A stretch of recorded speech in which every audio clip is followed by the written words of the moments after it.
That music is a bit loud.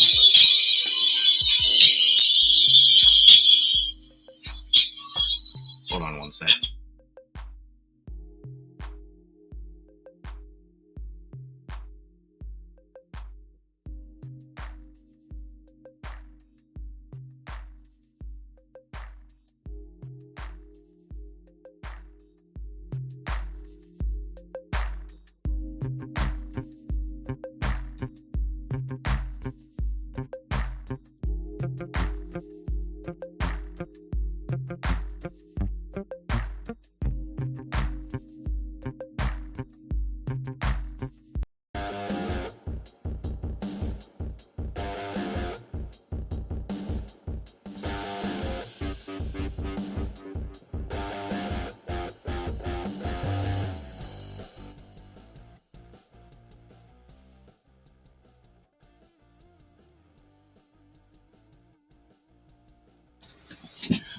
Okay, so that is a new feature. We're going to see how well it turns out.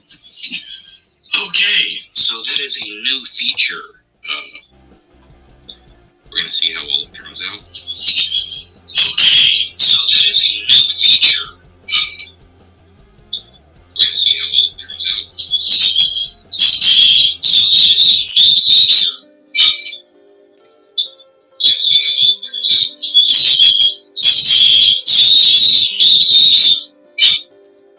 Alright, sorry about that.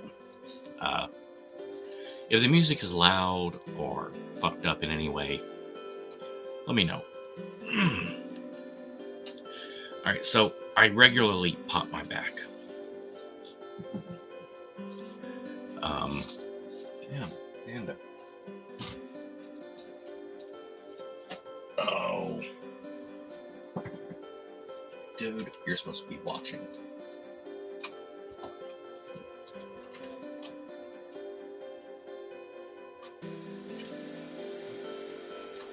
Man. By the way, for anyone that is questioning what he's doing in there, it is a ramen cooker. Panda is clearly Chinese because he's a panda. And, like, that's a thing. Apparently, like, China has just declared all pandas in the world belong to them. And everyone just agreed with, like, well, they're native there, okay. Fuck that. If I buy a panda, bring it to the States, breed that motherfucker, all those are American pandas. Anyways. No hatred towards China for that. Nothing like that. It's not anti-China. It's just pro-ownership. Anyways.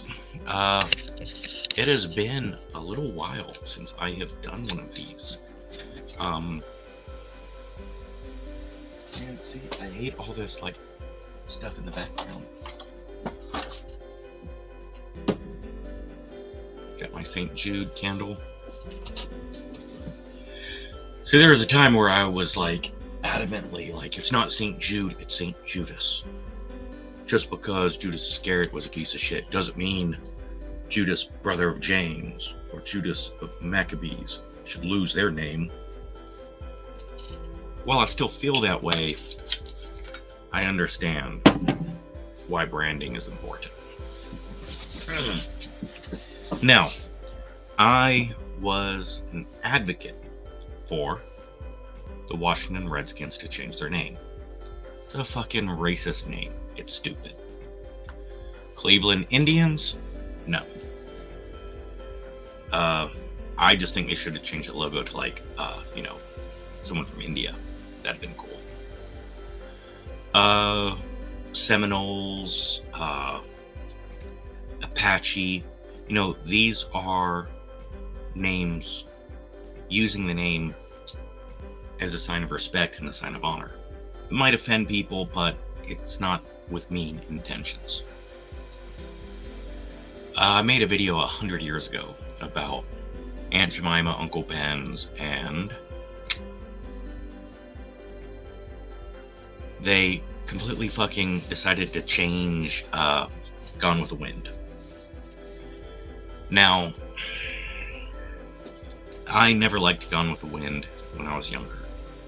The older I get, the more I looked at it with historical context, and then I started to appreciate it for what it is. It is very much not a pro-South movie. It shows, first of all, Scarlett is awful. She's a terrible fucking person, right? I'm gonna try to marry this one. Oh, well, I'm gonna bang his brother. Oh, well, she's awful. And a lot of the people are awful. But Rhett isn't. If you notice, it really kind of shits on the wealthy Southerners and shows the poor Southerners as good, honorable folk. Just like the importance of being earnest or anything else. The idea of let's censor it because it takes place during a very important part of history and it doesn't show these people as horrible monsters. Yeah. And I don't know why I always end up on this fucking topic.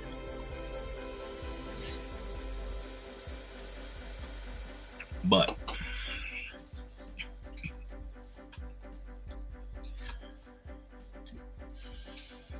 Revenge of the Nerds. One of my favorite films of all time. There is a black homosexual genius, talented musician, funny as fuck, smart, witty, brave, a little clueless on some aspects of social life, but overall just a very real, amazing fucking character, right? Now, at no point do they beat it over your head. By the way, he's gay. No, he's just super flaming. 5, 6 years old. I didn't quite get it. Yeah, I was watching that movie at 5 and 6.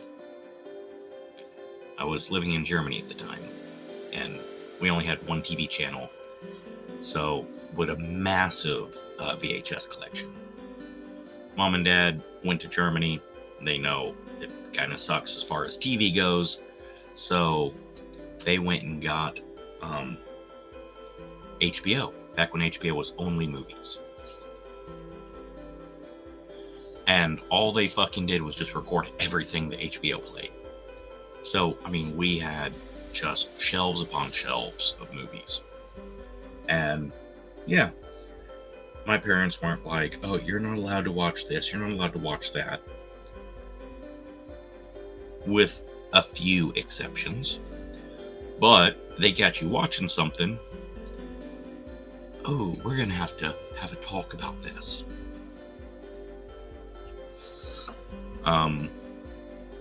The movie Bullies, that was one. When an officer and a gentleman, we had some mom had dad talk to me about how the NCOs say awful, mean things to these recruits, and they are terrible monsters for a reason. It's like when we spank you, we're teaching you something by doing something unpleasant. Okay. You don't get to be the drill sergeant and talk to people that way. But also, if you think your teachers, because, this one teachers could fucking whip your ass with permission, they didn't coddle you. I had a teacher, Miss Smith, real name, pulled me in front of the class and decided to I was 6, handed me a mirror. I had terrible allergies. cut shots for years and years. And was like, in front of the whole class, Jay is going to hold a mirror. If anyone sees him without the mirror in his hand in front of him, you come tell me. Because if I have to look at his snotty nose, then he should have to look at it too. Legit, really happened. And my sweet, kind mother ended up breaking Miss Smith's nose.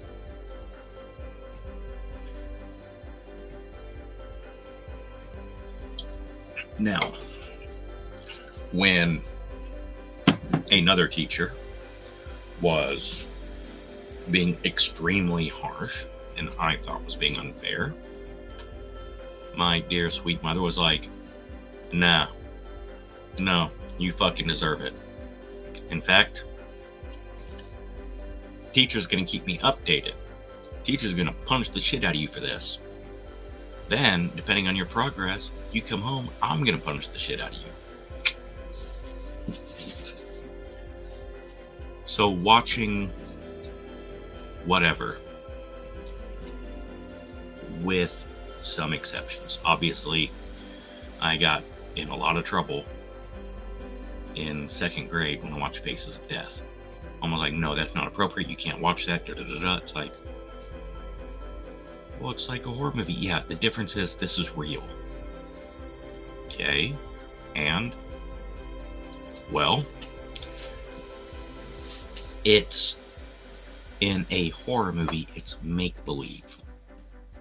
When it's real people, would you want someone to watch your grandmother or your aunt or your best friend? It's like, oh, I get it. Fantasy is fantasy. Real life, I get it. The people on TV, the real people, they're actual people. They deserve respect and decency. Got it.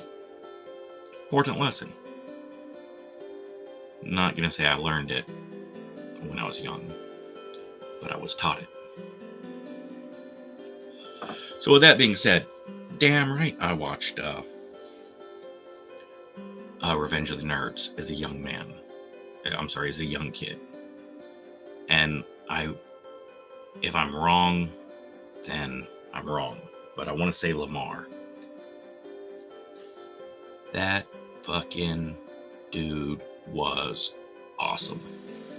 He was one of my favorite fucking people of any movie, period. He was fucking awesome. And I remember he was in Iron Eagle, another amazing movie. And I should have known, but it was just, Lamar was so real to me that it never fucking clicked that it was a character, an actor. I mean, I understood, Robert Carradine, Anthony Edwards, I get it. Booger is always going to be Booger. I don't care how many movies he does. I will watch him in anything. I will cheer him on. I will support him. But motherfucker is Booger.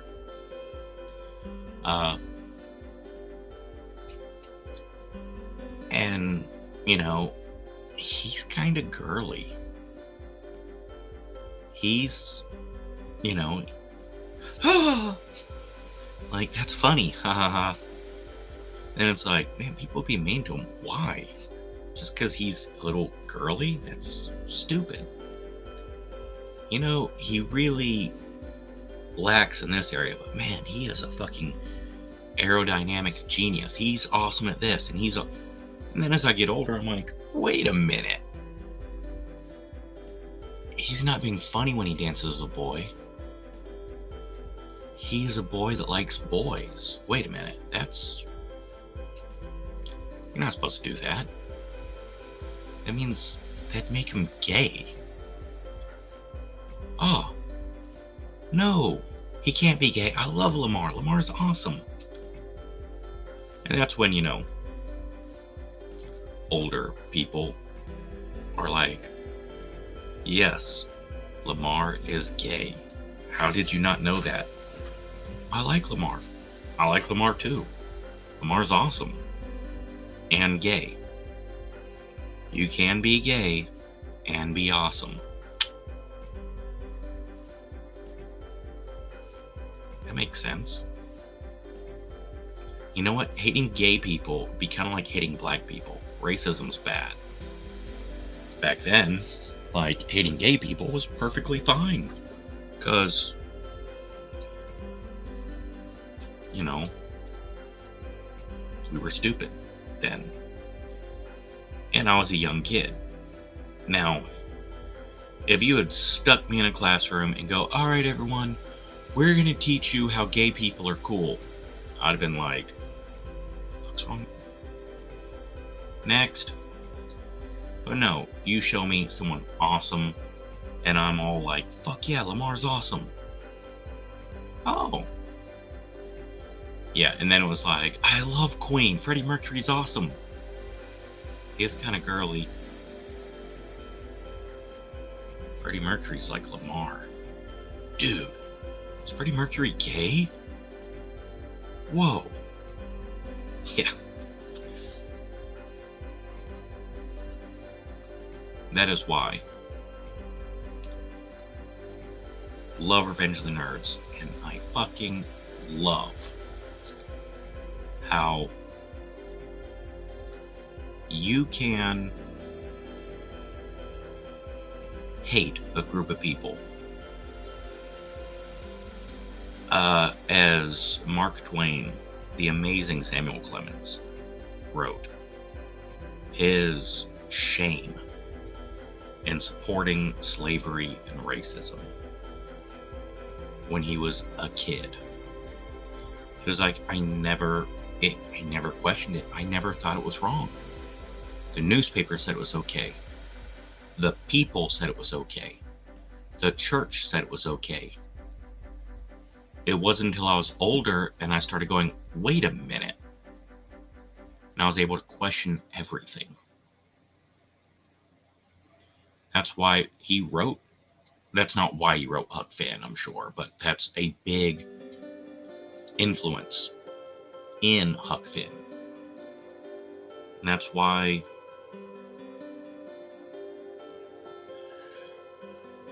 changing these movies from the past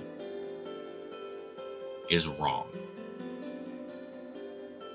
Using these movies from the past is an opportunity to teach and share. That, my friend, is fantastic. I am a advocate for changing the Washington Redskins name. I think Commanders is stupid. They fucked up. They had two choices, and you can go back and watch this video. They had two fucking options that were good. Right? Name them the Washington Pigskins. They already had a fucking pig mascot. Right? A wild fucking boar on the helmet. Pigskin is another word for football. Fuck yeah. Can't go wrong there. What? Vegans are going to be offended? Not that many vegan football fans. Sorry. And pigskin's a perfectly acceptable term. Redskin, whether it's commonly used or not, it is a racial term. It is offensive to enough Native Americans where it's like, I mean, you wouldn't use a racial slur against someone, so why would you name a team that? But yeah, Seminole, Apache, we are gonna name this team the fucking Oklahoma City Choctaws. We're like, oh, why would you use them as a mascot? Well, that is an area where many Choctaws live. Choctaws are fucking awesome. Got a lot of Choctaw in me. And, fuck yeah. Orpheus descending, the Choctaw cry. Shit, man. a million ways to fucking bring it up, and it would. You're not making a team to suck. It's not like, oh, I want my team to finish last every day to fucking shit on the Choctaw trip. No. You want to win. You want to win the fucking Super Bowl and honor Oklahoma and honor the Choctaw people. And hell yeah. Then the Cheyennes are like, well, what about us? Right? Because, you know, Cheyenne's pretty cool. Choctaw's cooler.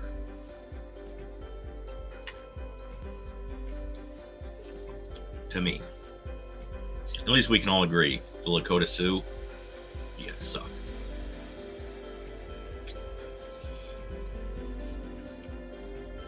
In the chance any Lakota Sioux actually do watch this,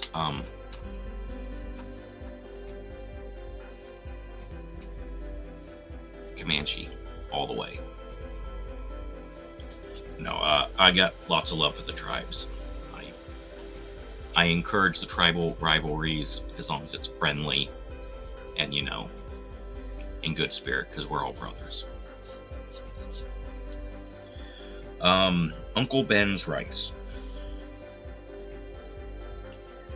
Now, I've said it before in that video. While I understand people can not like the term Uncle Ben, it has been adopted and used in a complimentary way. Like, uncle. Now, I'm old, so maybe it's not a thing anymore. But my memory is the black friends and family of mine that are slightly older than me. It was a term of respect to an older person. And this was because in the awful days of slavery, an older, respected, trusted piece of property could retire and be like the head of the household, become a butler type scenario. And he really was in charge of everything. Like, he could spank your kids. It's like, blah, blah, blah. It's like, what's going on? Uncle Ben spanked me. What'd you do wrong? Benjamin, what did little Timmy do? Well, sir, what happened was, it's like, kids, you listen to Uncle Ben. Now, Auntie did not quite catch on the same way. I can only speculate. I don't know exactly why it hasn't. But, hell, have you watched Creed? Pretty sure. He references Rocky as Uncle Rock. You know, it is a... So, Uncle Ben, yes, it does reference an awful time period. But it pulls something positive. And it's also a teaching moment. I think Aunt Jemima should have changed her name to Miss Jemima back in the 80s. Changing it to Pearl's Milling Company, gotta say, while I don't like it, I can respect it. It's the old school name before it was Aunt Jemima. Yeah, I can give some respect to that. Bring back history. Gotcha. Cool. But yeah, Redskins should have changed their name to the Pigskins or the Red Tails. Right? The Red Tails? What the fuck? What the fuck is a red tail? Some kind of bird? Yes, it's a type of bird. A badass motherfucking bird. The Tuskegee Airmen. George Lucas made a good movie with bad special effects about the Tuskegee Airmen. And they painted a red stripe on the tail fin. But you know, they had to differentiate themselves from the white folk. But the fact that they really were passionate about proving themselves. The shit they went through in training in Alabama. I mean, shit. But good leadership. They had some damn good leadership. I don't remember who played the dude in the movie, but it was a Morgan Freeman or Denzel Washington fucking character. Either one of them would have fucking nailed it. And I'm sure who got the role was great.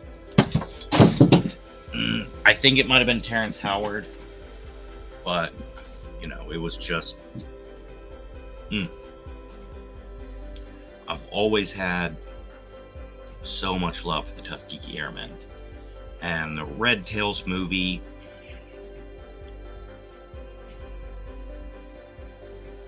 I would love to make a miniseries about the Tuskegee Airmen. A real, you know, show the good and the bad. Not try to fucking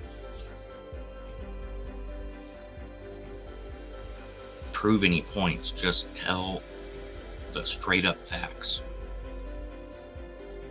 And you can't walk away without, fuck. Everyone, like, holy shit. That's awesome. Why weren't we taught that in school? My age group. I grew up in military school, so shit like that in the Buffalo Soldiers. At no point did we cover the Tuskegee Airmen or the Buffalo Soldiers as, so there's this bunch of black guys. No, it was, let me tell you about badass aviation brigade who had some extra struggles because of their race. And at no point was it like, now look at, no, it was, let's talk about them and how awesome they were and the shit they went through. No different than going through 15th Cavalry Regiment, going through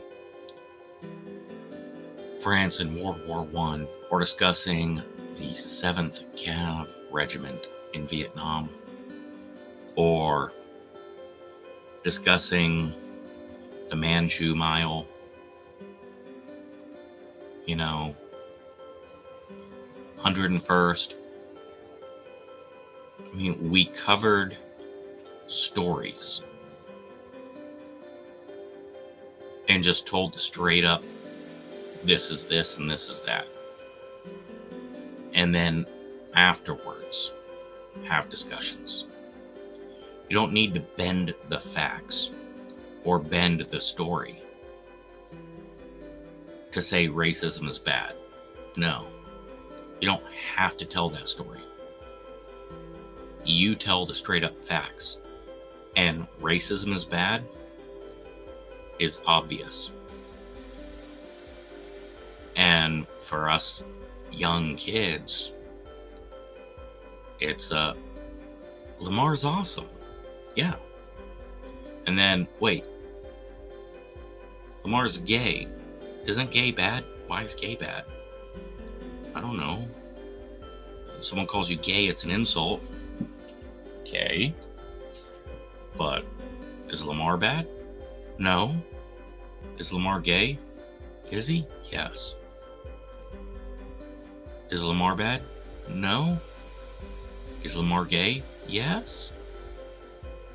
So gay can't be bad, can it?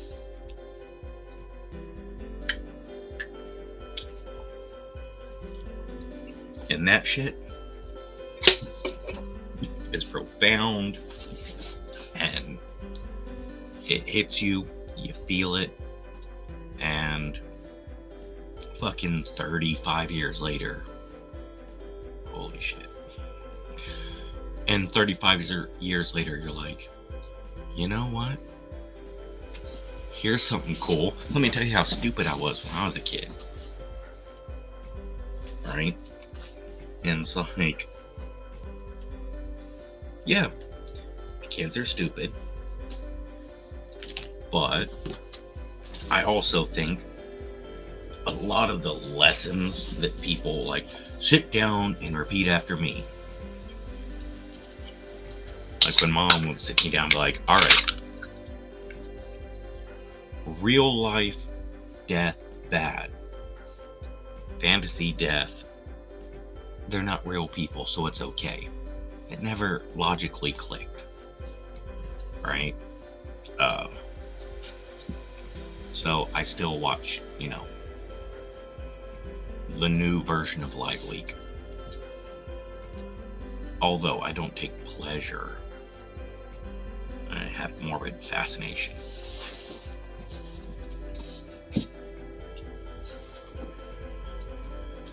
But let them get halfway there and that guide them, and it matters more.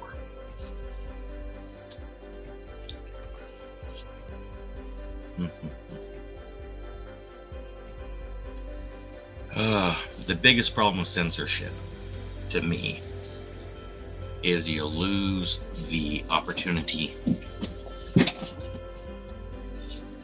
to see the good, the bad, and the ugly. You lose those life lessons.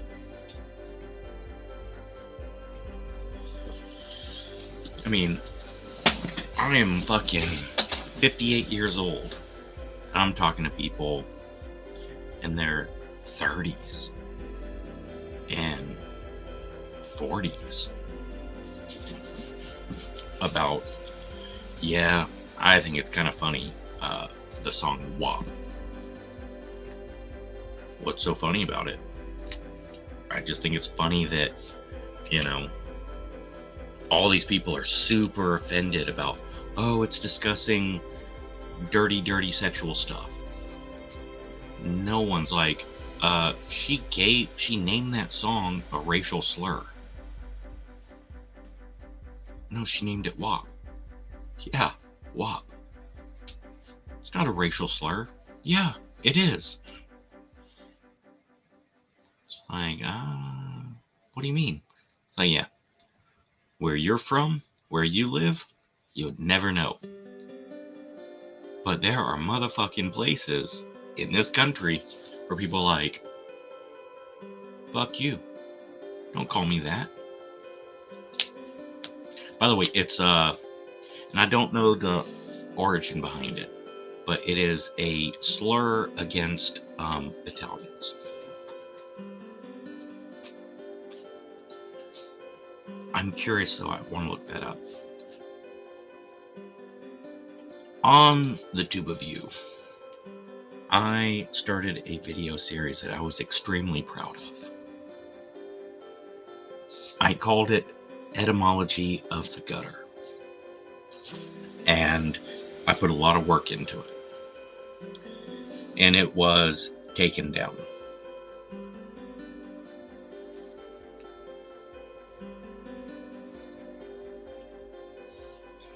Hey, the background music on the live stream, if it's too loud or too quiet, let me know. Also, thank you.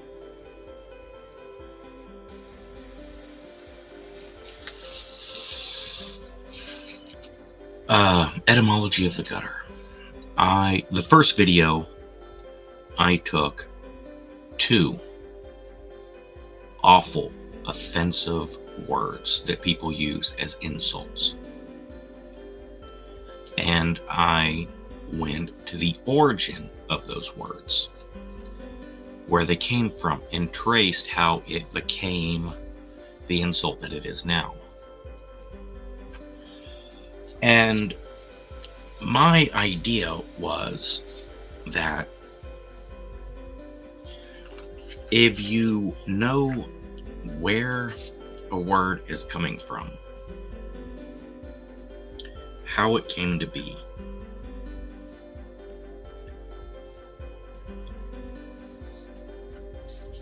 how it became that awful insult and that hurtful word. My idea is knowledge is power. So if you call me a blah blah blah blah, and I'm like, okay, asshole, and then bounce, and it's like, oh, man, he called you that, I'm so sorry. That fucking idiot doesn't even know what that means. Fucking prick called me a circle. Well, I'm gonna get pissed that he called me a circle. To quote the movie Porky's, he's too stupid to be racist.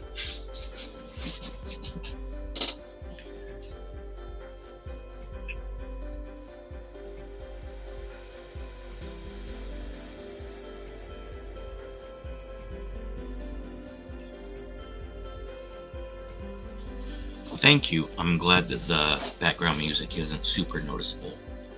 I'm hoping it will cover up a little bit of the, like the sound of the heater going, or the water pump, or, you know, just dead silence.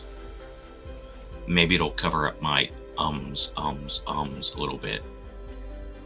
But yeah, or pouring drinks.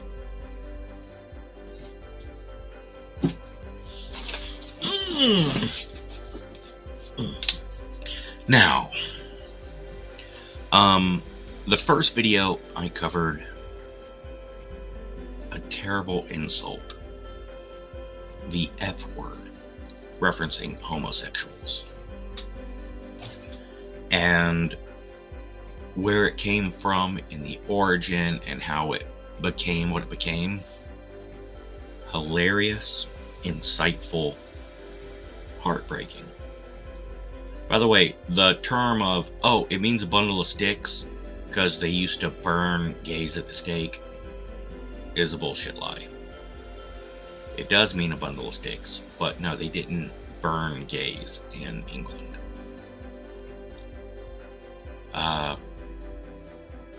The other one was a word that sounds like kite, but it is, in my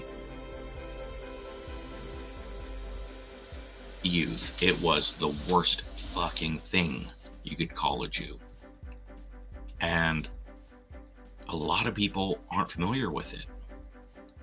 And then, like, it died out. Thank you. But I always remember it being like, he called you a mudblood? Like, holy shit. Like, geez, even Hitler had more tact than that. Exaggeration. But where it comes from, it does come from a place of people being mean and insulting each other, but it's one group of Jewish people, mostly, it's one group of Jewish kids teasing another group of Jewish kids. And then some idiot heard it and went, oh, that must be a big insult to Jews. No, it's not. You don't know the difference between Hebrew and Yiddish, and you thought you were insulting them. You weren't.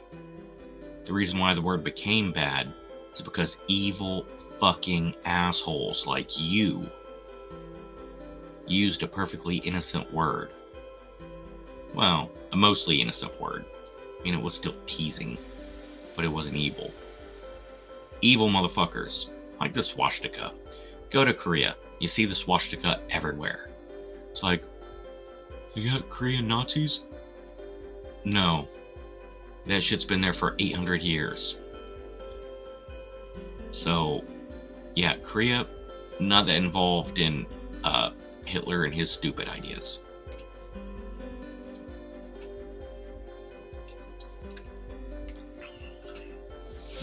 But I loved those videos. I was so proud of those videos. And I got so much positive reaction to Etymology of the Gutter. People were like, if you could clean up your language and be less of a dick, you could take this and tour schools with it.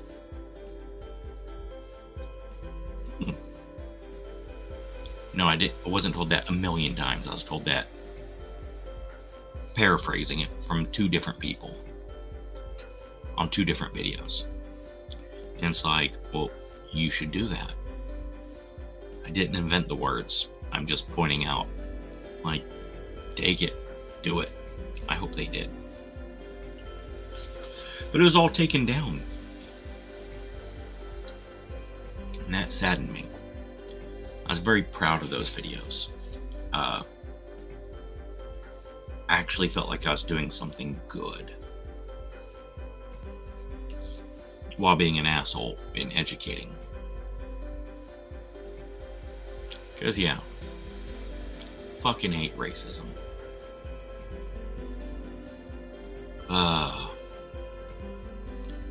First time I ever stayed the night at a friend's house, Kid Tony.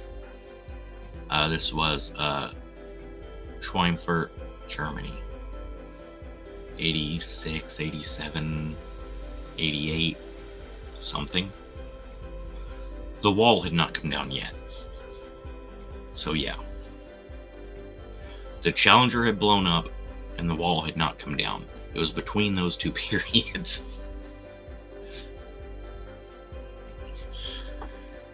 Black kid from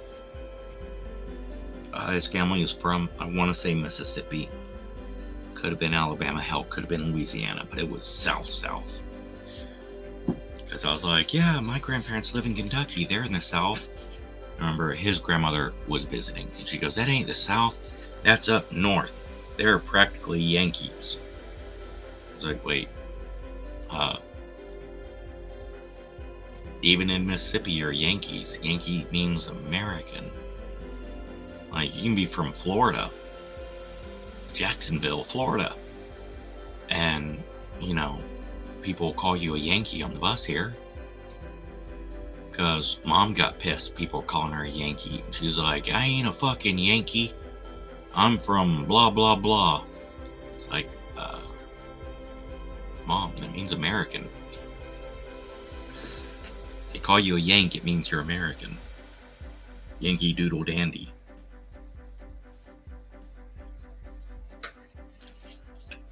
And just, I was fucking shocked. Like, this woman, she was born, I would say, 1900 to 1920. In that general, I know, big area. But I mean, she was 60 to 80 years old at the time. And stupid me, living in Germany, raised, you know, in the military, I was like, man, so you were alive when racism existed.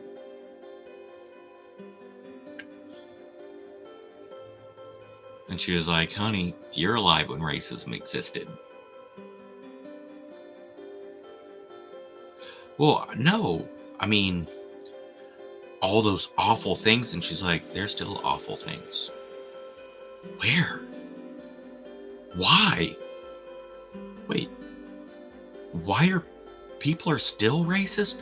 Why? Don't they know better? It was like, what the hell? No! This is 1987. There is no way people are still fucking racist. It's insane to me.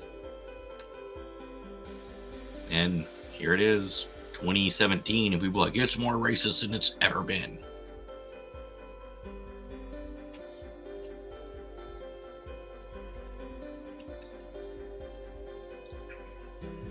It's like, I remember being shocked at how racist the 80s was.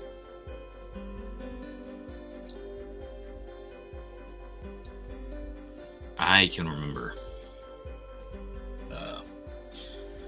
and I talked about this with my family. They were shocked how racist the 60s were. Like,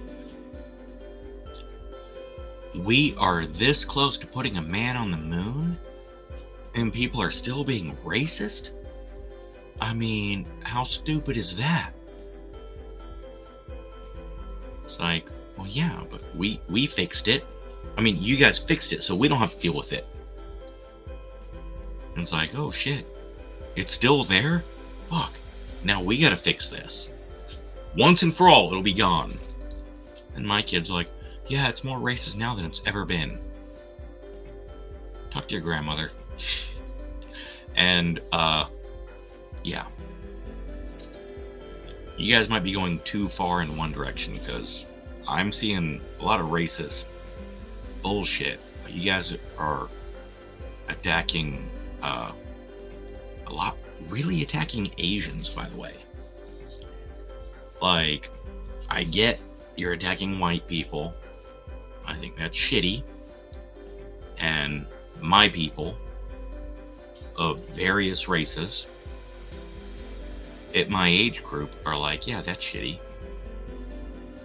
But what the fuck did the Asians ever do? Like, I know 1992, the bullshit about the rooftop Koreans and the riots, and yeah, an oppressed group of people lashing out, and an oppressed group of people defending themselves from the other oppressed lashing out.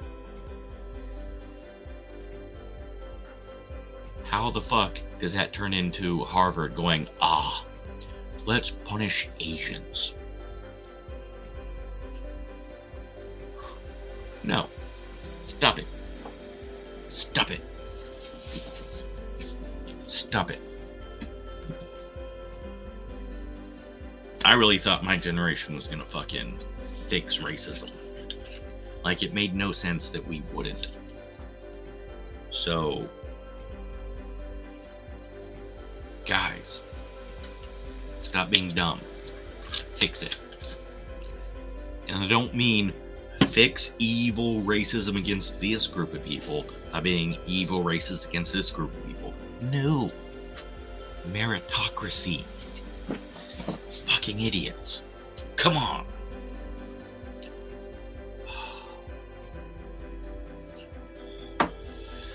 Anyways, rambling Doc J as opposed to precise and to the point Doc J. I am on a long tangent.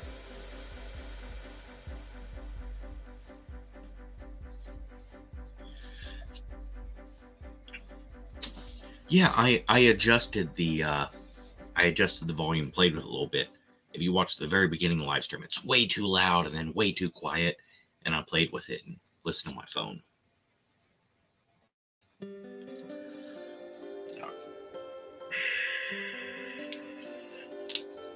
All right, so there were a few things I listed to cover.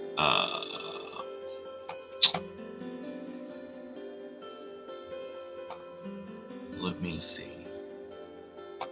All right, the CDC, truth about cats and dogs, depression, and a surprise.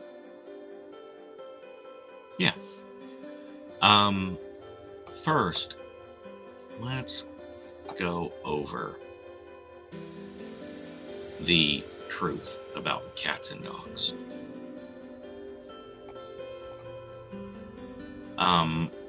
The small group of people are like, oh, is he gonna? Yes. And for everyone else, like, well, I like cats or I like dogs and all that. Yeah, I get that. But no. The truth about cats and dogs. Now, Janeane Garofalo, one of my big crushes. Alright, sorry.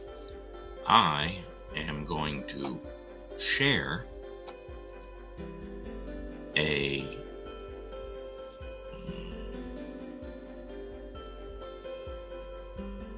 sorry, this is the first time I'm trying. I am going to share a segment of a video I was recording for a video on its own, but Ramadan got a little less sober than should have, and ended up fucking deciding to go to sleep, and then assholes called, and then I drank more, and then tried to finish the video, and then tried to go to bed, and then it went off the rails. So I've edited parts, and boom.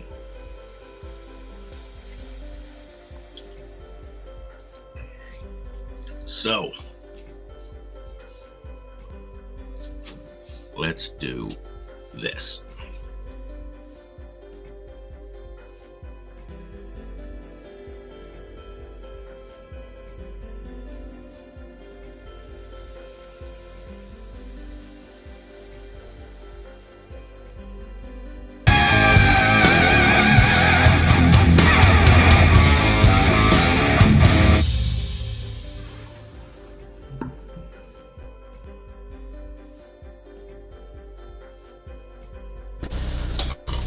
The truth about cats and dogs. Now, Janeane Garofalo, one of my big crushes.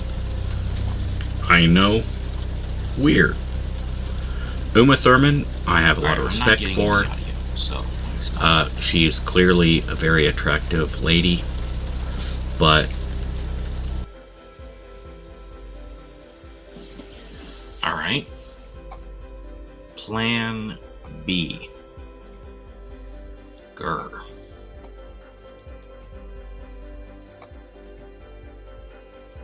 I'll get it figured out.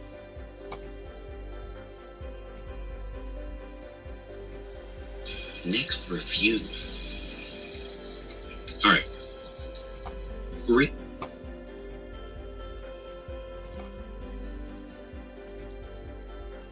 Alright. We're going to do share screen.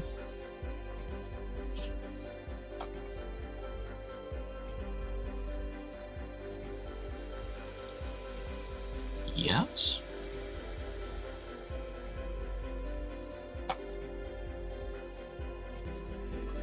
Alright, I'm gonna mute me. First, let me fix this.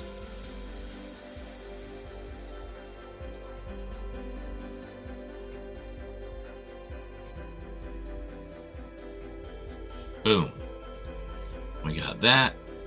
And yeah.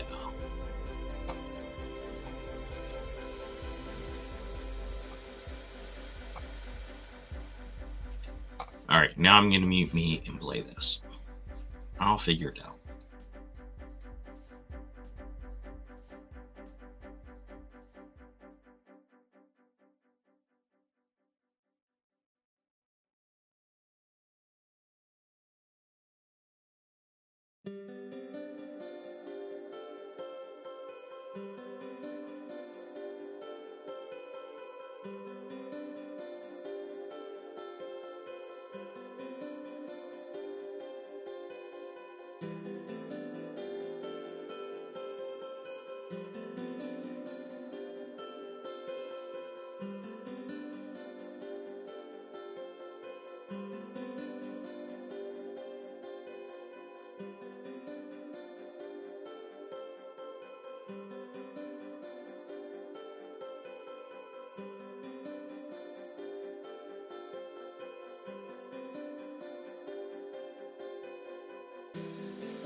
Okay. So it appears that there's no audio. That sucks. I was a little bit excited.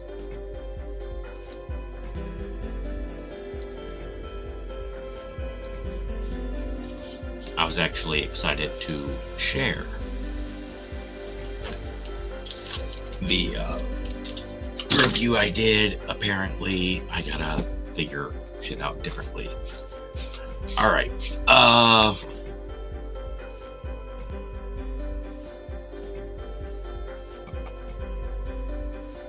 I can do this.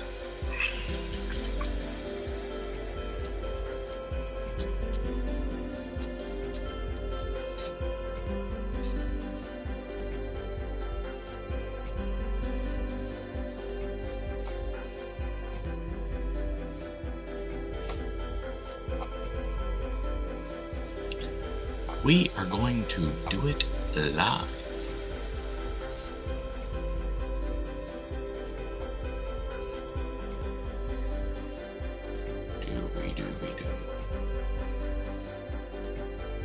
Boom.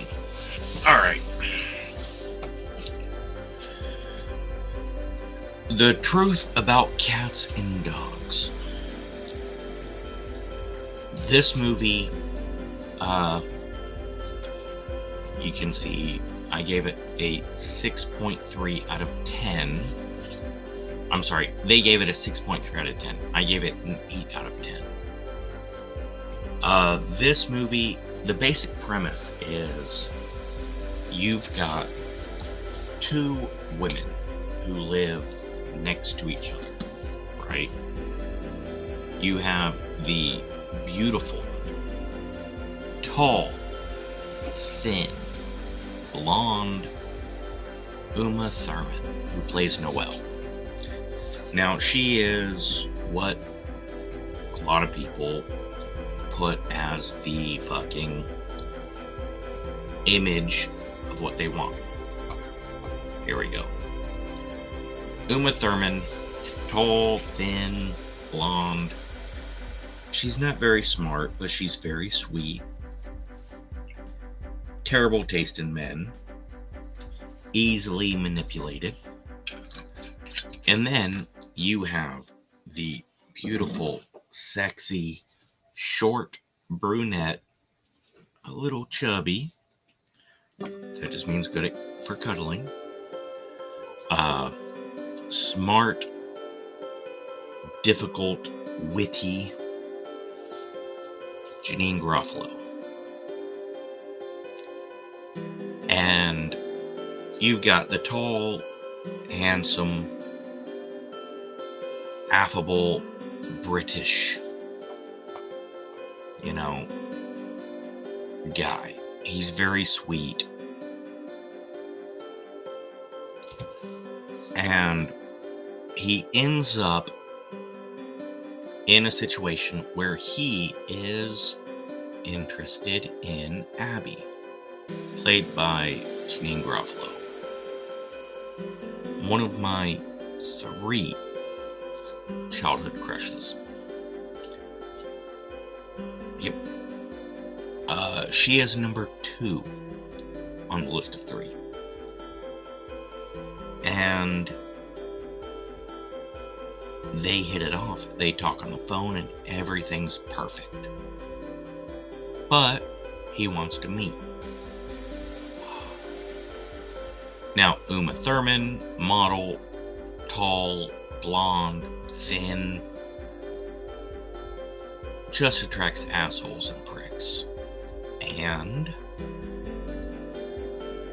her boyfriend is being awful, and Janeane Garofalo is trying to practice her cello. And she goes over there and fucking sticks up for a total fucking stranger. Big, or tall, thin, supermodel. Abby defends Noelle and runs off her abusive boyfriend. So Noelle is like, I owe you big anything you want. I'd be like, hey, I really, really like this guy. And he wants to meet. Can you go pretend to be me? That way I can continue to talk to him on the phone and have these wonderful conversations. That way he won't be so disgusted by the way I look. They'll stop talking to me.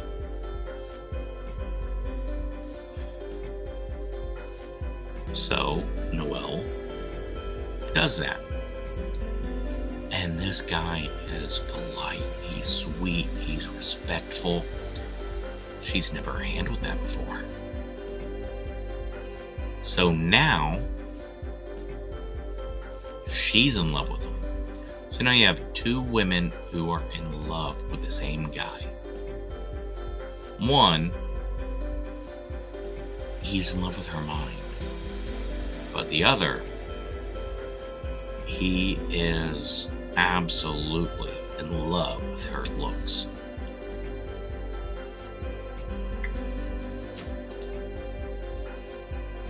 Now, there are going to be people that say, looks shouldn't matter. You're right. And then there's going to be people that go, well, he just has to decide what's more important, looks or personality. You're right. But then there's the third group of people, which is myself, and this is a group of people that it is correct.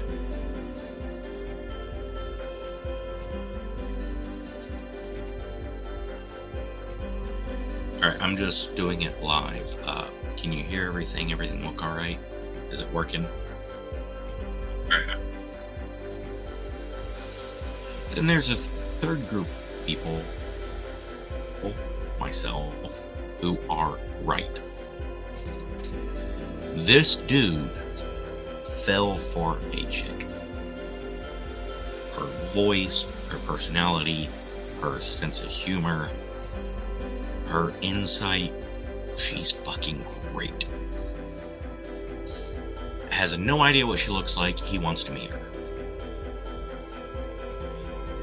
Then he meets this statuesque, blonde, thin, tall. These are all good qualities. And he is now attached this personality to this body. Cool. Now, you got these people going, all right, now you have to separate the body from the personality and pick what you like better. No, I'm from the group of love the body, love the personality, but wait a fucking second. I'm gonna meet someone because I'm interested in them. And then I get tricked? Nah. No. I'm not the prick because I'm attracted to a good-looking person. Just like I'm not a prick for being attracted to a smart, sarcastic, witty person. Alright? I am the motherfucking victim.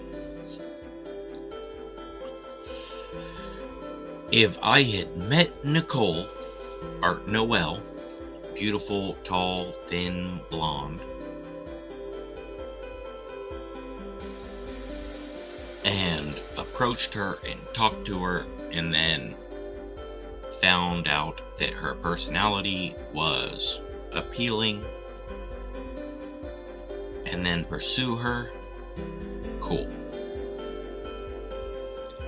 If I see all those physical qualities and I approach her and decide, you know what, the personality, I just don't know that we're going to work out. and I bounce, I'm a good dude. Now, Abby, she's fucking awesome, everything I want, and then I meet her and she is hideous and ugly, and I'm like, you know what? I don't want a relationship. I'm not in the wrong. Now, that is judged, and I am more likely to go, I love the personality. I love everything about this person. I want to meet them. And then go, oh, you're not good looking. I still want to go out, have some fun, get to know them better, and see what happens. Beautiful, awesome, and then when the personality's not there, I'm like, yeah, that's cool, nice. Hey, there won't be a second date.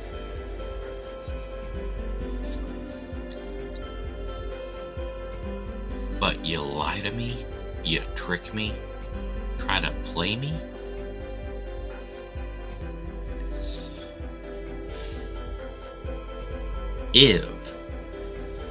If I choose either one,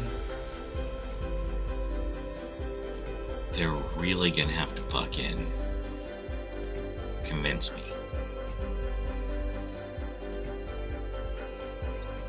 And this movie doesn't fuck around. It addresses all of that in a very real sense. It would have been so easy to make the perfect fucking female who's just not secure with her body. By the way, they cast Janeane Garofalo. She is fucking gorgeous, right? She is, again, one of my big fucking crushes. She's short-ish. Yeah, 5'1". Around that time, she was probably about 150, 160.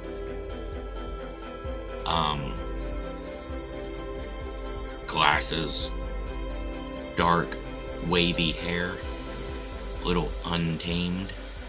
Yeah, fucking gorgeous. Smart, a little sarcastic, a lot sarcastic. I mean, just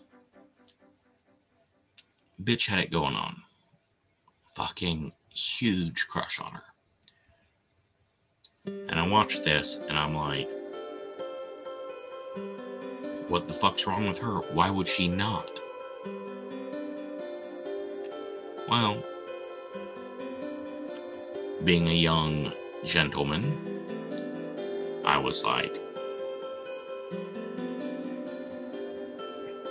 I was of the mindset, look, meet him.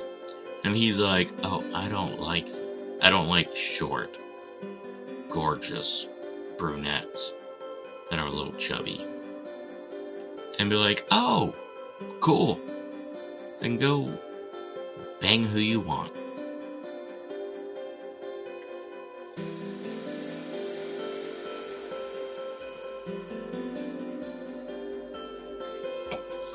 Now again, I'm not exactly a good-looking dude, but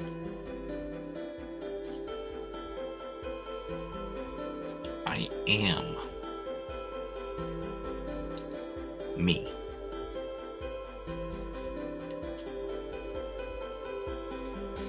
So,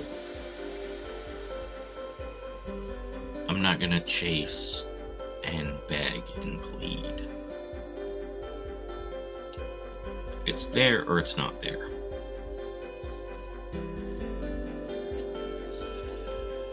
And I'm aware that myself being a male, I don't have the same pressure. I have an entirely different set of pressure. But, yeah. Love this fucking movie.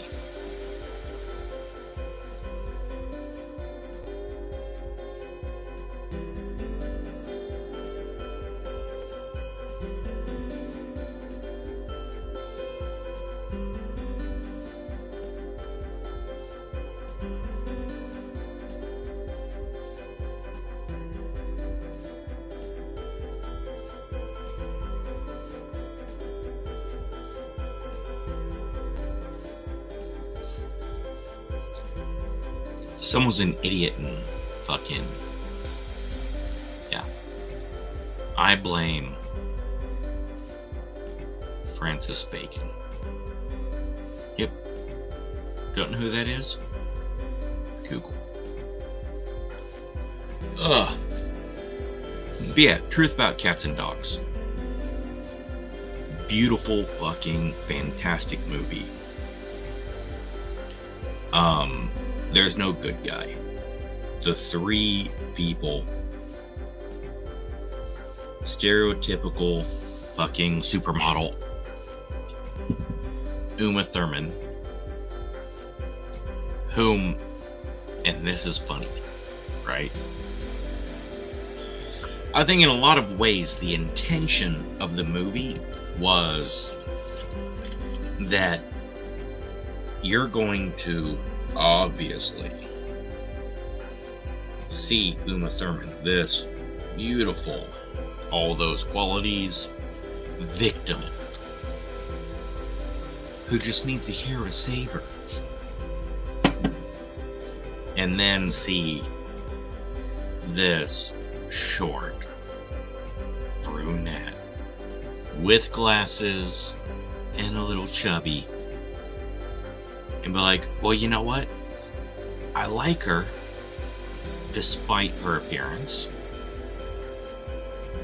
because of how cool she is and how this and this. Me, I was totally bass backwards on this. I was like, Uma Thurman? That's right, she did the Les Miserables movie. Watched that in school. She's a good actress. Not that pretty. Janeane Garofalo.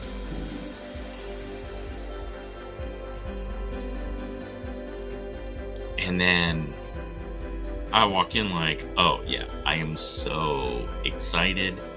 I'm gonna watch Janeane Garofalo prove this motherfucker that she is way hotter, way smarter, and way better. But no, Noelle is kind. She's insightful. She's insecure. She has many very good qualities that, yeah, I get it. I like Noelle. I'm a big fan of Noelle and want to see her fucking happy. And Janeane Garofalo, well, it's a little dishonest to send someone else. And she does get a little fucking petty. Like, you begged this girl to pretend to be you because you don't like how you look. Now, she's in love with a guy because he's kind and respectful. Yeah. You can't blame her. You're in love with him. I mean, what? You gonna judge her for what you do? No. Plus, you tricked him. And she's like, well, why don't you meet him? Because look at me and look at you. Yeah? I'm ugly, I'm hideous, I'm a monster. She's like, no. And yeah, if Janine Garofalo had shown up on that date with me, I'm like, holy shit, dude. You match my taste and personality. Fuck yeah. Perfect. But no. Instead, it's, oh, you know what? I'm already into you. You're a good looking girl. Not what I generally go for, but hell yeah. What matters is personality. And I'm already into you. So yeah, if I was in that dude's spot, it would have been like,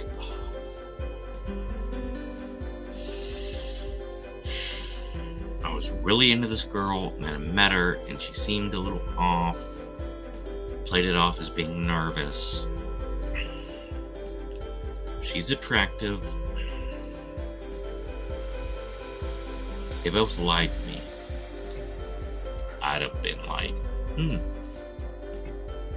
you know what? Only way I can handle it, only way I can make a choice is to each take turns banging.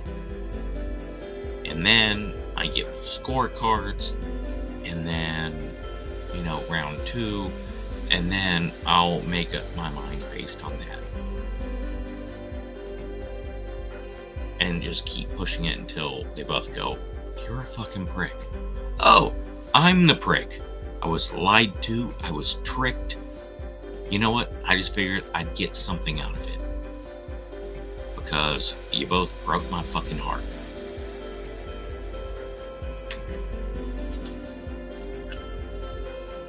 Oh yeah, like round 4 would be Blumpkins. Yeah. Oh yeah. Round 7. I know you're gonna think Cleveland Steamer. No. Cleveland Chili Dog for round 7. Because there's no fucking way both will agree. Maybe one. Watch the movie and tell me, do you think Abby or Noelle would actually go on with a Cleveland chili dog? I think Noelle's a possibility. I don't think Abby would even do a Blumpkin.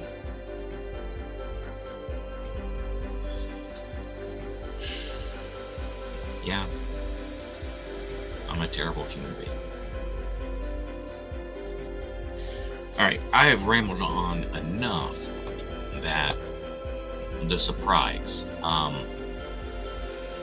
Had a couple options for the surprise. One of them was the history of a game that was developed by Alexei Pajitnov, Dima Pavlovsky, Vadim Gerasimov, Pajitnov and Pavlovsky were computer engineers at the blah blah blah Academy of Sciences, which is extremely impressive, right?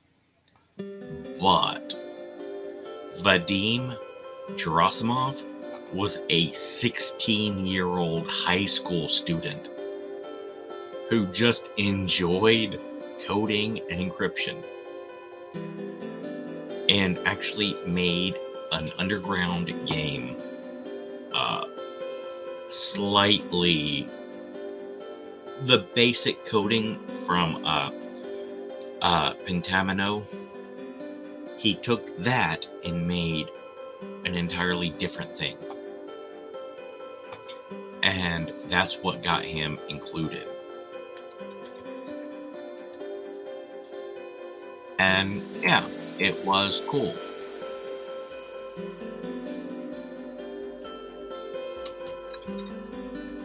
I'm a huge fucking fan of Sudoku. By the way, it's French, but the journalist that came up with it used a Japanese name and played it off as it was this ancient, or no, it was a new thing.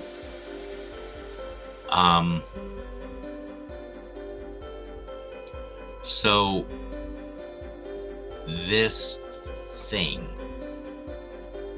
right? It was called 4. That's what it was called. Now granted, it was called 4, but the pronunciation of it was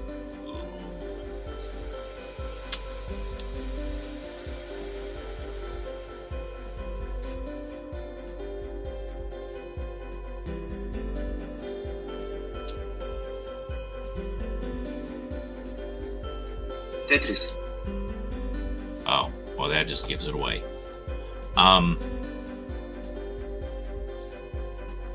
Tupukuk is how you would probably say it. Tupukuk. That was a surprise.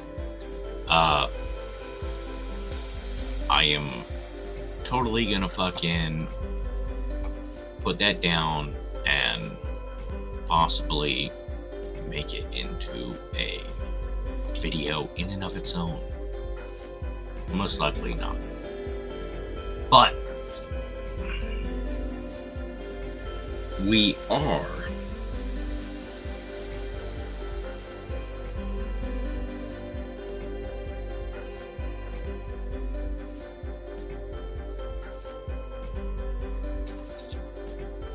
are going to cover the CDC dead cows.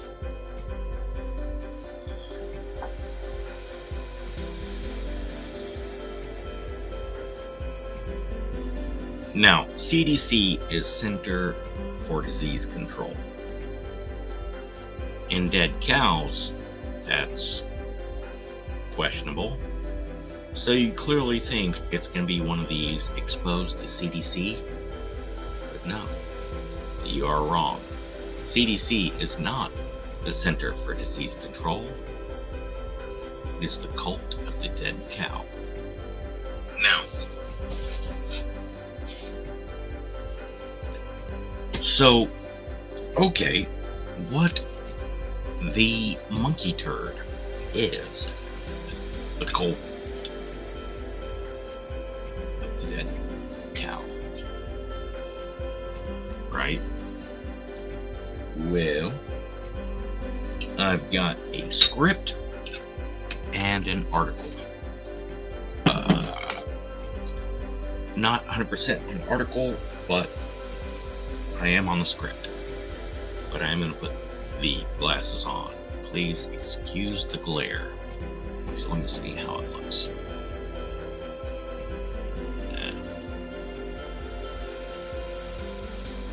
See, I don't like the glare. Razor fist be damned. I don't like the glare. Alright, so.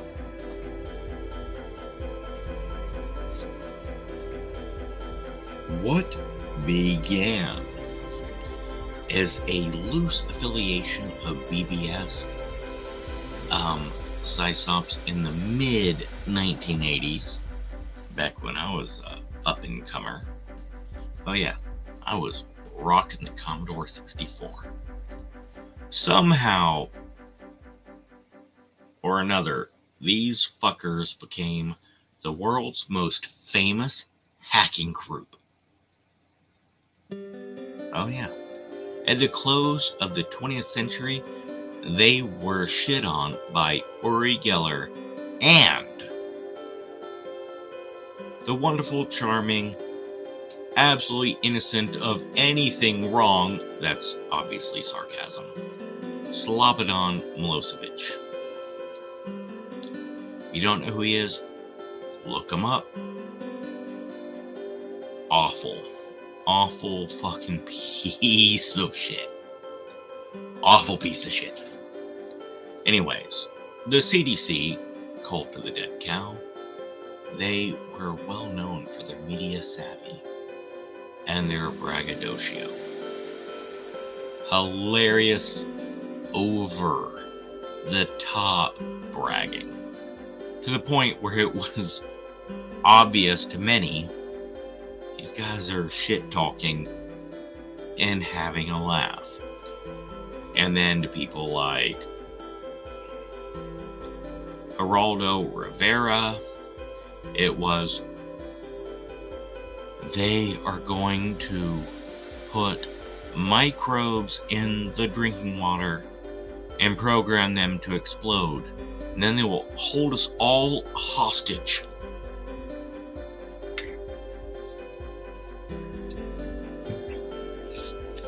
With explosive nanotechnology, it's already been shown that it's possible in this documentary called Metal Gear Solid.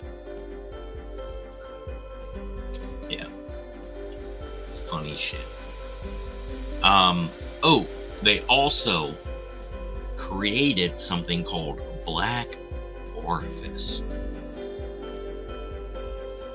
which some people might be like, oh, that is a reference to black holes.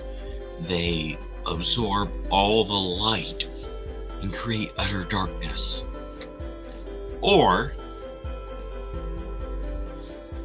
it's a reference to a butthole that's not been wiped in a while. You choose. Hey, did I make that movie seem like something you'd want to watch? Now, they're an international hacker organization. Hackers organizing is like, the anarchist party. They did declare war on the Church of Scientology, as did Anonymous. Mudge met with old Billy Boy, repeal of the Glass-Steagall Act, Clinton, when you're not raping bitches. Mudge, member of CDC, met with Billy Boy in the White House cabinet room. Hacktivismo,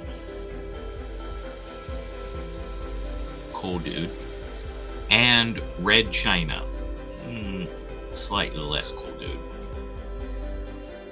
They teamed up with Hong Kong Blondes. Cool name. Can't condone all of his actions though. They defeated enemies of freedom, who no one can agree with. They made a super serious claim they gave Ronald Reagan Alzheimer's. Black Orifice, and BO2K. They were just, hey, here's how to hack into Windows, and here's how to fix Windows to make it do what you want it to do. Basically, they were just, hey, here's Linux. Awesome, if you know your shit. Me, I fucking hate Linux. I'm lazy, uneducated in that area, and lazy. But most importantly, I am lazy. I love Windows. And got some complaints. But Black Orifice and the various iterations lets you do Windows with the specific benefits of Linux that you want.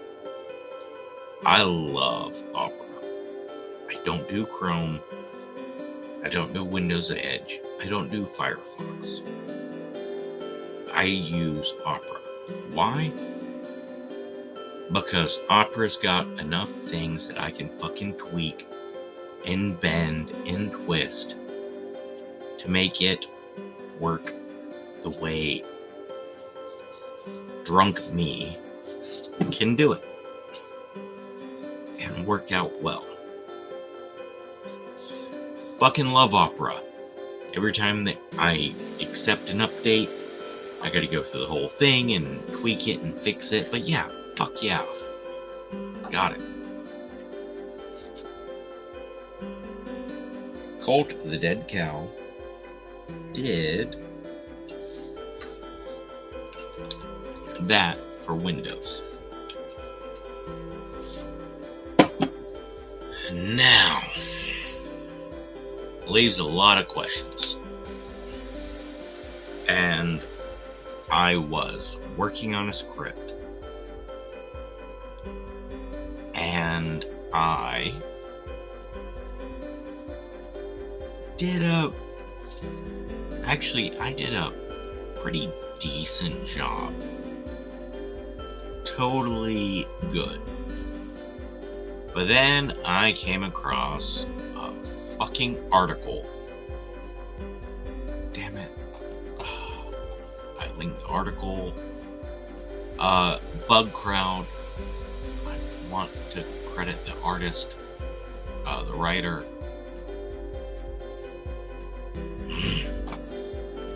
Alright, I'm gonna put a link in the chat. Anyways, this article is very short, very brief, but it hit the points I wanted to hit, and it wasn't so precise that it leaves room for the rambling Doc J to ramble.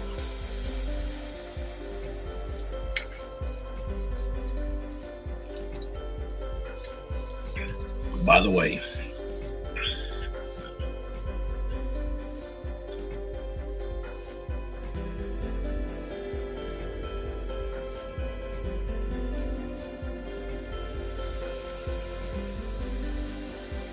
you are drunk and rambling, so it's understandable. Yes, I didn't want to give away the whole plot of the movie. The plot's pretty simple. But yeah, I really did go on about the three characters. And really, the dude, his personality is left big enough where any dude could plug himself into it. Or at least enough like me where it seems simple to plug himself in.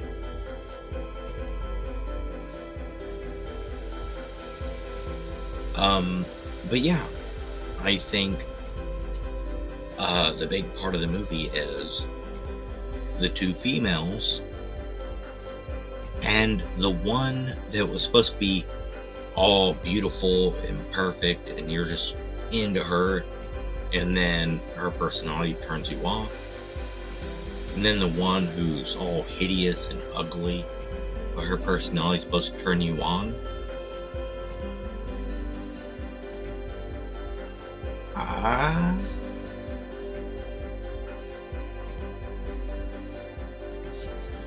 I thought the short, chubby brunette was the more attractive one. I thought the tall, thin blonde was the less attractive one. However, the supermodel was sweet and caring and understanding and insecure.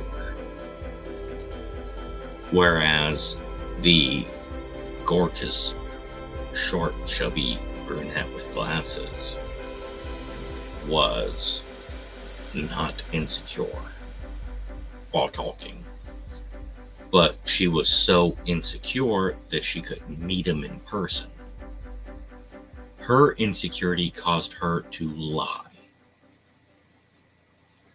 whereas the supermodel's insecurity caused her to open up. So both are great people in love with a great dude. But yeah, it is very, very clear that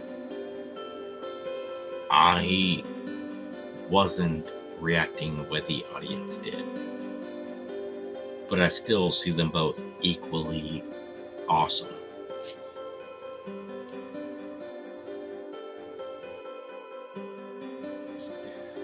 And that's why I love the movie.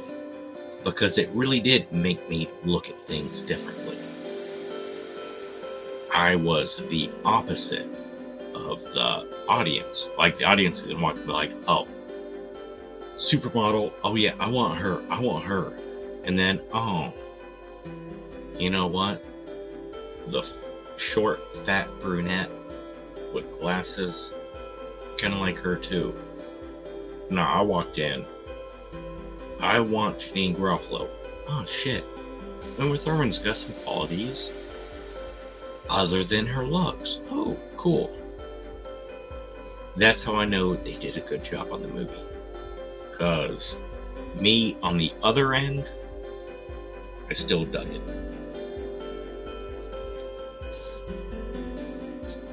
Man, that's rambling. And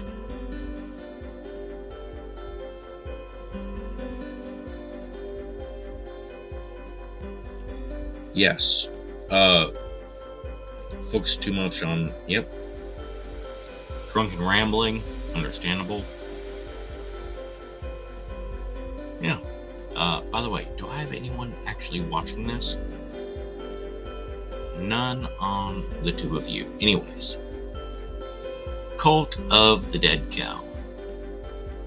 Cult of the Dead Cow, or CDC, or CDC Communications, founded in 1984 when I was a young man in his late 20s trying to find his way. It started in Lubbock, Texas. Now, those of you who don't know, Texas is not cowboy hats and idiots. No. They're there. But mostly, they're from Arkansas. NASA. Texas Instruments, by the way, is from Texas. Lubbock, actually. IBM. Texas is the ignored home of computers, the ignored home of astrophysics, the ignored home of heavy metal, the ignored home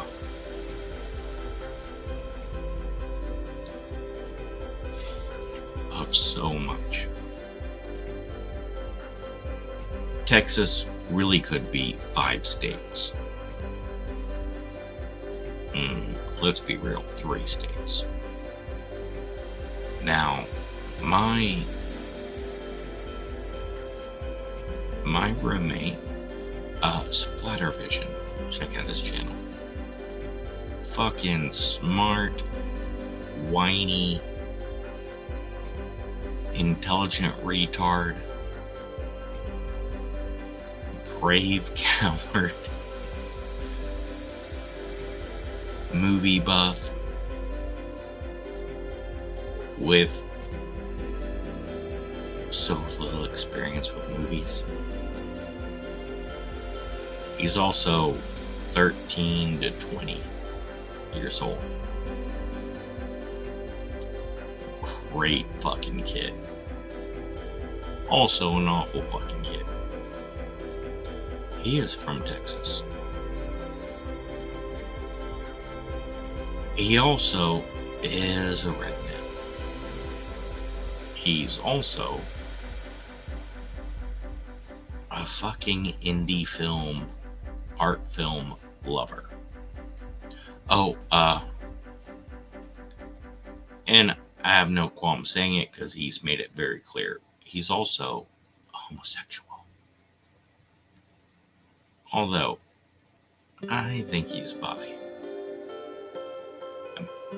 He is romantically interested in men. But he also finds some women appealing.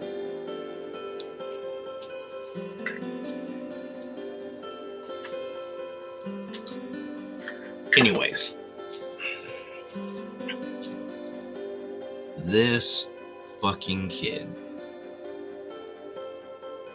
this young man, he checks all over the bingo board. This dude can't be wrapped up in a sentence. Unless I'm making a sentence. See, I took it as a challenge. I'm gonna wrap him up in a sentence. The sentence is: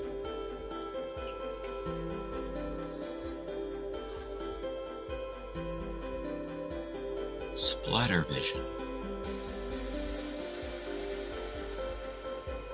is young with an old soul. He is soft with the desire to see the extremes. He covers the extremes of both spectrums. You don't know where he falls in the middle because he hasn't learned yet. Boom. Perfect. 145.10.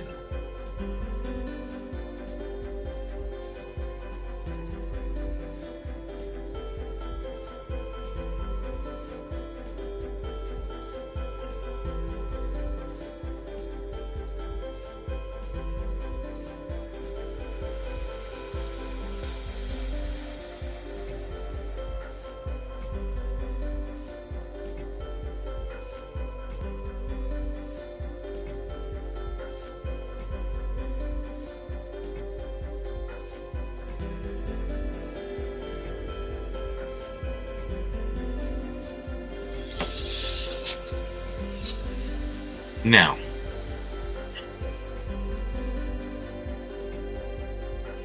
Cult of the Dead Cow was formed in a slaughterhouse in Lubbock. These are guys that were running BBS. What is BBS called? Button board, bullet board systems. Before chat rooms. BBS, this old BBS page. Fuck. If you're 45 to 60 and you were technologically involved, you know what BBS is? Bullet board systems, right?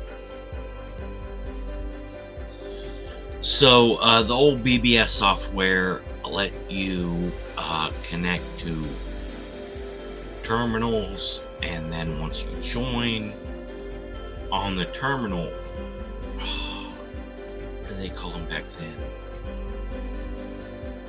I want to say hubs. Anyways, so you got your BBS and you bond. I'm going with bond because I like the B words now. With another computer that's running the big bitch sucker BBS software that will allow you to connect using the bonding programs, but you gotta have compatible bonding programs, right? Now, someone old or educated could tell me exactly what I'm wrong on, but I'm going off memory here, right? So you upload. See, we didn't use upload and download. You send the info, and then they receive the info, then they distribute the info, right?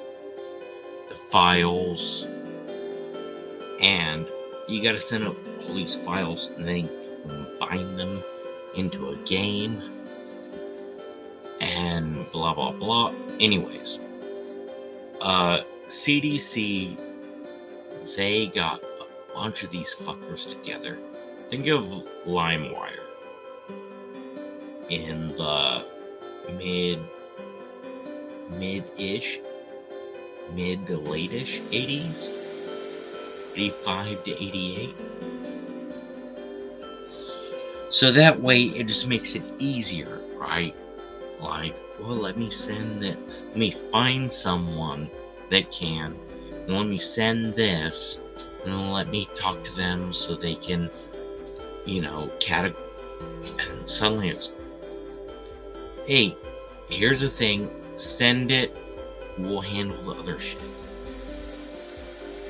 Woo! Hell yeah. So, fuck.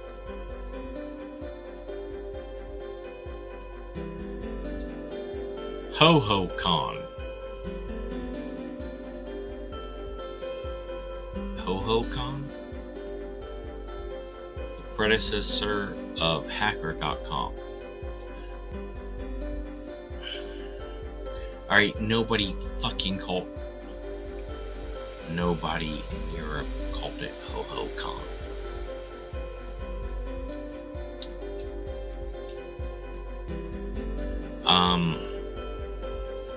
It was based in Houston, Texas. First hacker convention, including participation by law enforcement and the journalist community. Alright, the law enforcement wasn't welcome, and people argued over whether journalists should be included, right? Because you can't trust journalists back then. Anyways, CDC started to get involved in human interest, in politics and economics, and just, we have this power, let's use it for good. But what's good, right? So it creates branch lines, like variants. If you want to say, well, nobody's wrong, total freedom, yeah. I'm a fan of anarchy. I'm not a fan of social Darwinism. Sorry. Anarchy doesn't mean everyone does whatever. Anarchy means no one controls or restricts another. Social Darwinism is when there's no rules and will never interfere. So when this group is strong enough to oppress another group, well, we're staying out of. Anarchy doesn't mean no rules. Anarchy means no rules that oppress.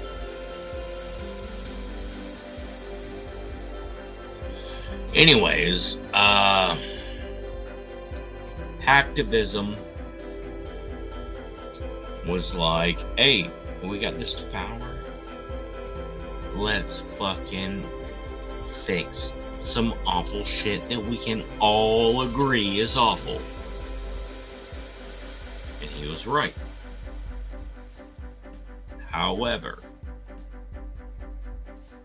no. CDC should have had one job. Freedom.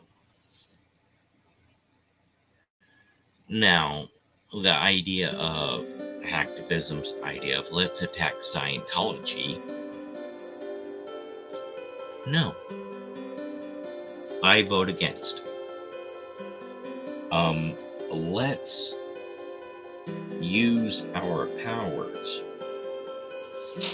to free people that are scared to leave Scientology.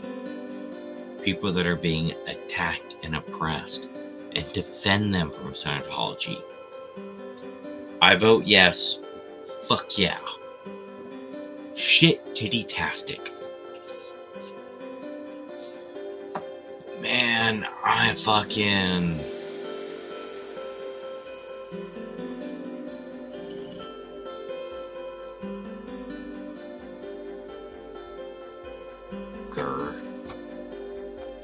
I am going to share a Twitter thread.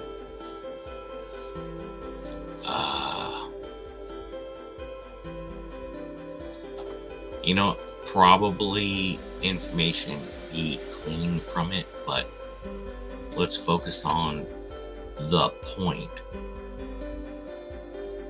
By the way, yes, I am very much aware that talking about the Cult of Dead Cow, you're going off on like 17 fucking rambles. Yeah, it's what I do. Also, that's why I don't like censorship, because talking about CDC leads me on different fucking rambles. And the rambles lead to discussions, lead to other rambles.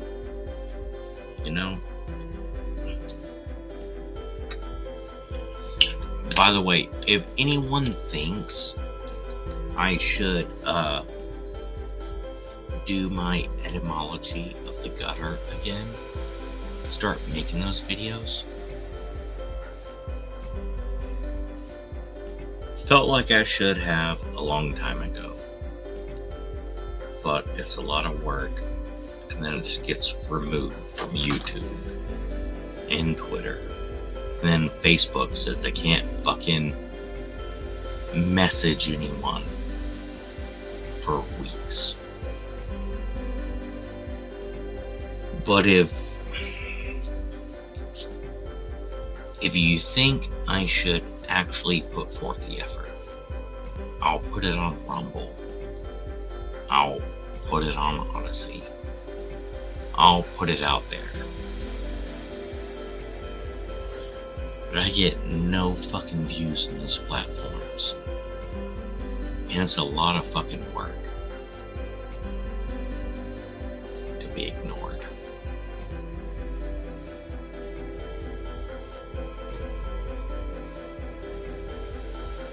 Sorry.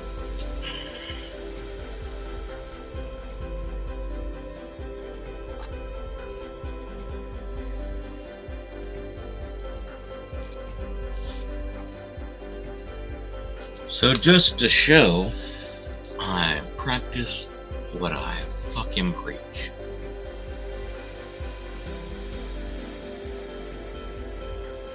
My glasses are missing.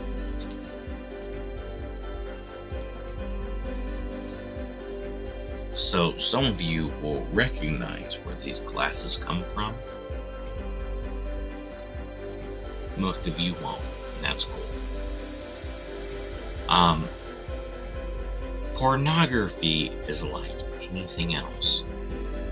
Let free adults partake and keep it away from kids. See, porn. Kids can't watch porn. Alright. I agree. If you need to reach a certain age before you're exposed to those things. And there is a movement of people expressing their porn addiction and how it has affected and damaged them. Terry Crews, brave as fuck, opened up about that, and fuck yes, I got your back. I will defend you.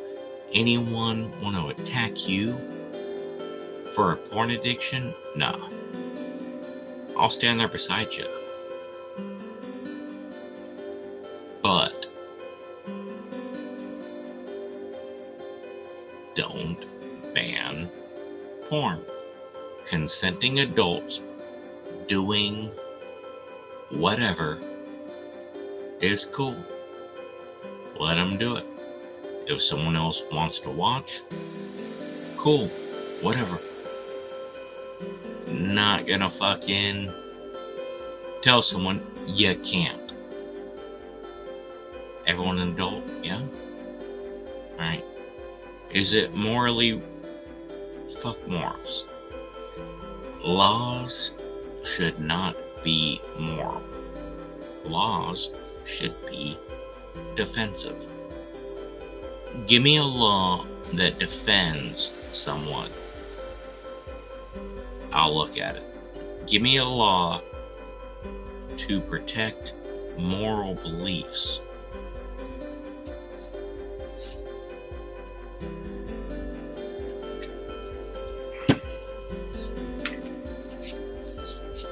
Abortion. Morally wrong, morally right, don't care. Fuck your morals, not my place. Abortion. Legal or illegal, who does it protect? Now I care. Horribly awful fucking difficult discussion between a woman's right to not be forced to shit out a baby and allowing someone to murder an unborn child. Shit. I don't want the government to force anybody to shit out a baby. I don't want the government involved in telling someone what they can do with their body. Also, government just saying you can murder a life? Damn. That's awful too. This is a gray area that needs to be looked at and carefully considered.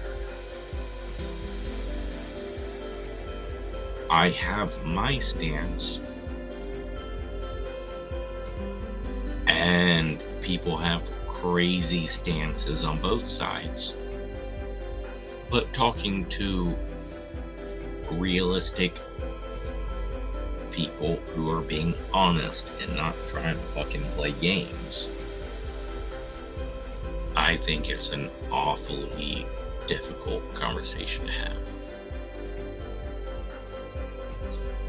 If you are pro-life or pro-choice, and you would like to talk to me passionately and have me take the other side, hell yeah.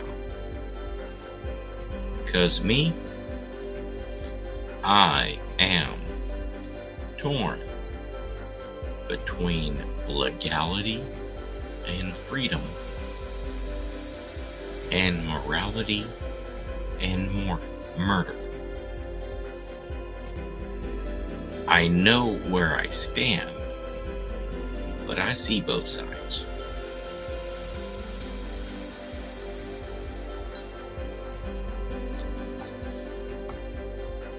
But yeah, Call to the Dead Cow. Crazy shit. So here's what I am gonna do. I am going to share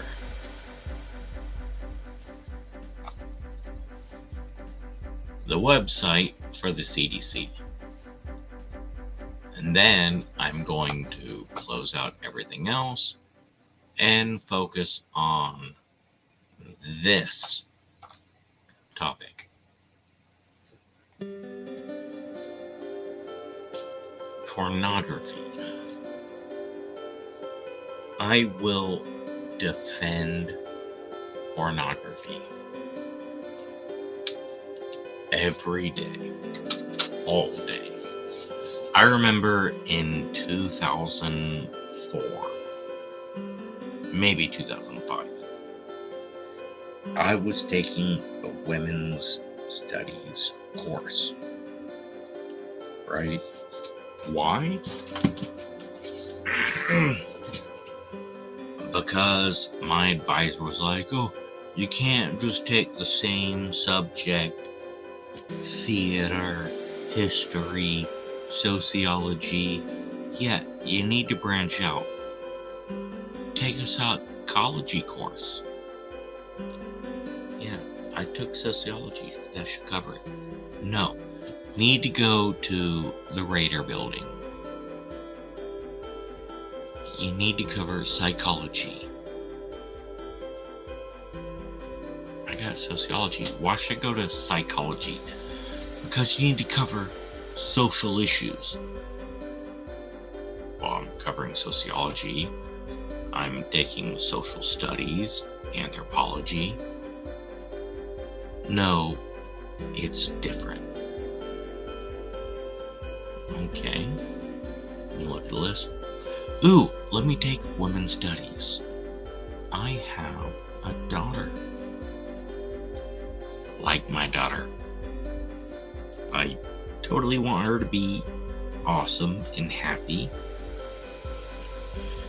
And I gotta say, women get shit on a little bit. I mean, dudes get shit on, but women get shit on. And you know what? Women just don't get the support they need. So let me take female studies so I can be a better feminist. Yeah. Because you know what? I am a feminist. Bitches struggle with a lot of shit. Now, dudes struggle with a lot of shit. But I'm a dude. I got it. I'm working on it. And, coaching, mentoring, preaching, teaching, being an uncle that pisses off the parents.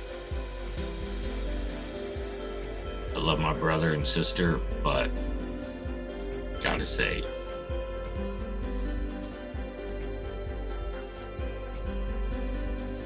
our boy learned a lot from me. A lot of good, some bad, but my nephew got to see the bad.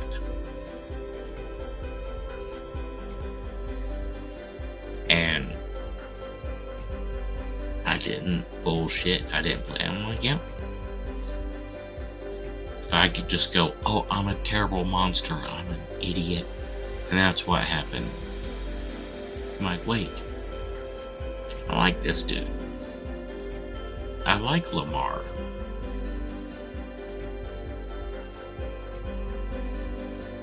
And it's like, hey, I'm wrong. This is why I'm wrong. This is why I did what I did. This is what I thought was a good idea. And this is why I was wrong. Now, am I an asshole? Fuck yeah.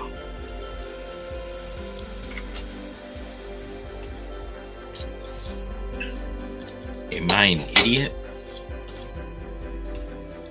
Love to tell you I am, but too much proof that I'm not stupid. I'm a fuck up. I'm a failure. But I'm not stupid.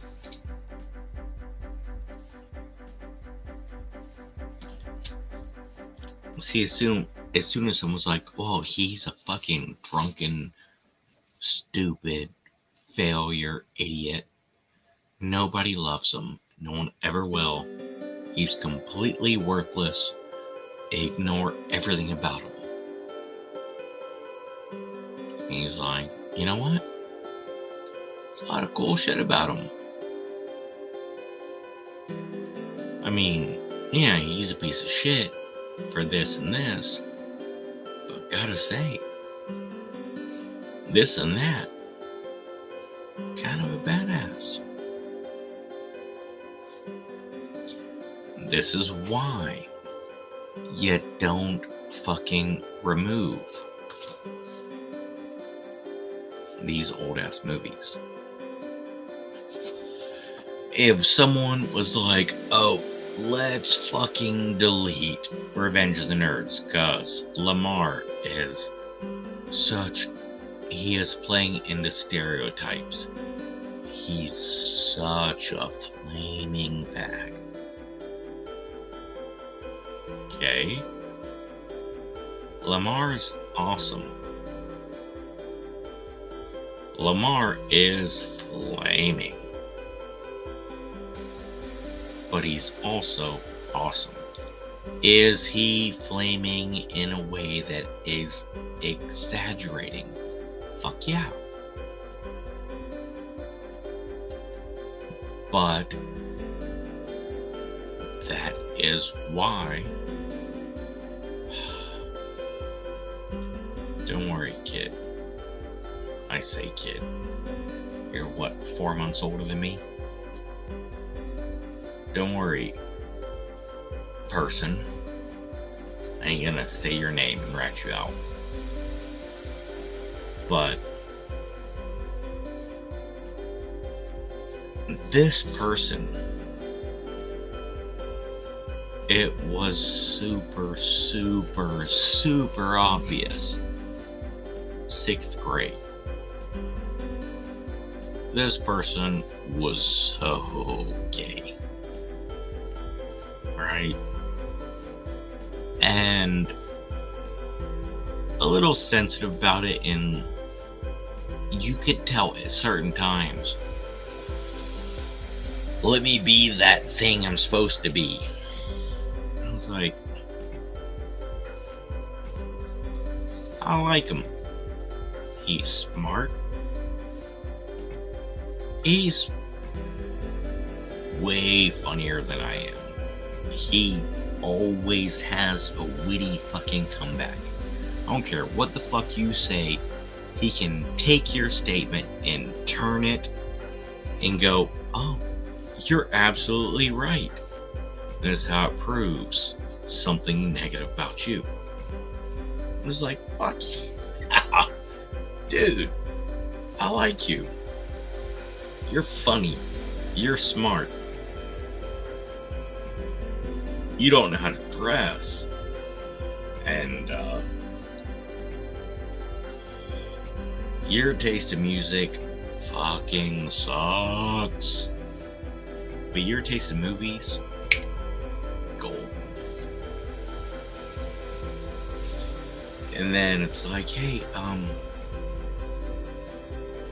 ask your parents if you can stay the night.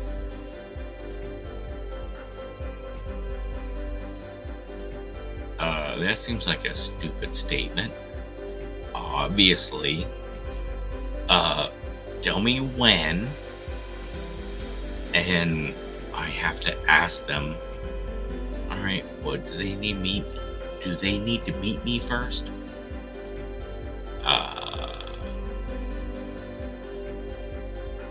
You know what? That seems smart. Let me ask them. Mom, Dad, my friend from school wants me to stay the night.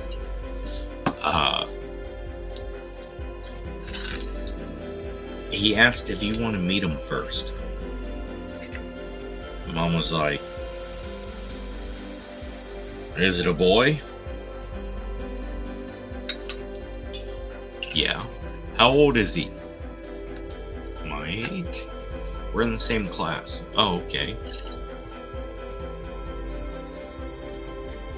What's his name? Da-da-da, da-da-da. Sounds Jewish. Is he Jewish? I don't know. Is he white? Yeah.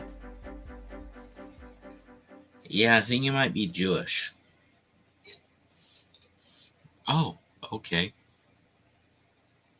What does that mean? I mean, I know it means he's Jewish, but why does that matter? Well, it matters because the food's gonna be different. Okay. You can't have cheese on anything that has meat on it. Oh. Can I have grilled cheese? Yeah. But you can't have a cheeseburger. Oh, okay. Why does that matter? Oh, it doesn't matter. But if they make burgers, don't ask them for cheese on it. Oh, okay. Be respectful. I'm gonna be. Yeah, but be respectful and know a little bit about Jewish people. Hit encyclopedia, read about them. Be respectful. Oh, okay. Totally made sense. Jew? What do you know about Jews? This. Alright, well, learn more and be good to them. Be respectful. At no point was I ever told, now you're wrong. They're right. No. It's, they believe this. Man, I remember, I was talking about, it wasn't almost say All for One? This song, I swear, by the moon and the stars and the sea, something. I was like, I love that song. And this very pretty, very sweet, very aware of the situation black girl I was going to school with. We were great friends. Like, we were totally fucking absolutely great friends. Loved each other, cared about each other. You want to go to church with me? Hell yeah. I'm all about spending time with you. By the way, I later went, she had a crush on me and wanted to date. And I was just like, she's awesome. She's so awesome. She wants to spend time together. We'll rock the sports together. Like, she's the best ever. Man. I wish more girls could be like her. Then I could have a girlfriend. Yeah. But she was like, hey, no, we don't swear. Yeah, there's no curse words in the song. No, the word swear. We don't swear or take oaths. That's against our religion. It's like, oh,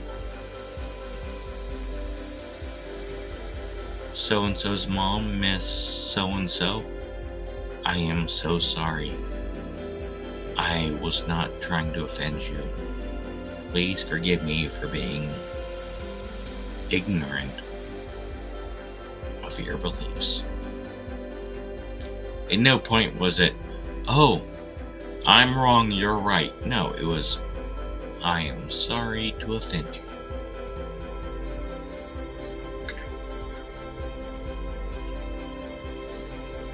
And the mom was like,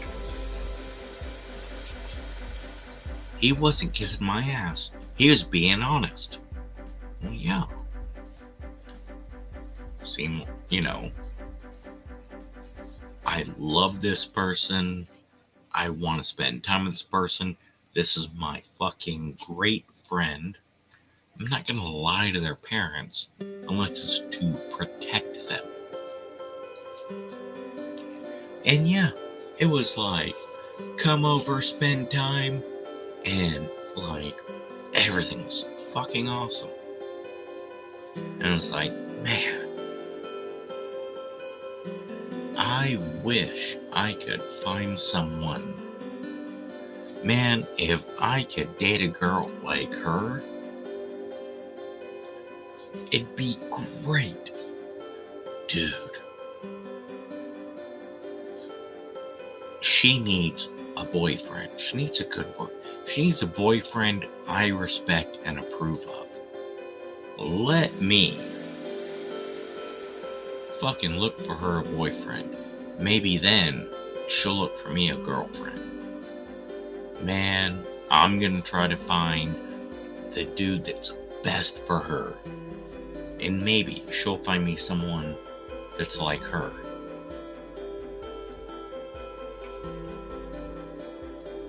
Yep.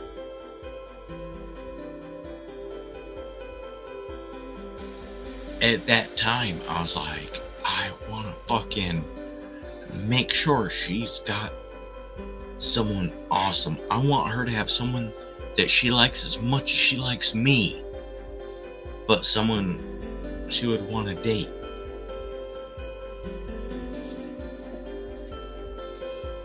Yep.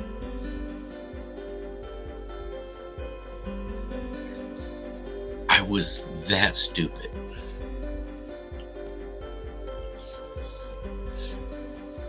It took a long time.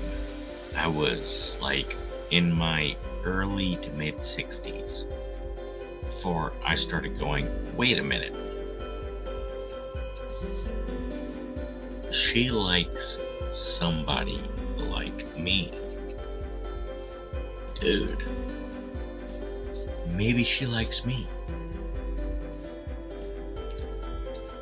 Because a whole bunch of fucking time I was like, man, she likes someone like me. That's so cool. If only she liked me. You know what? I like her a lot, and I want her to be happy.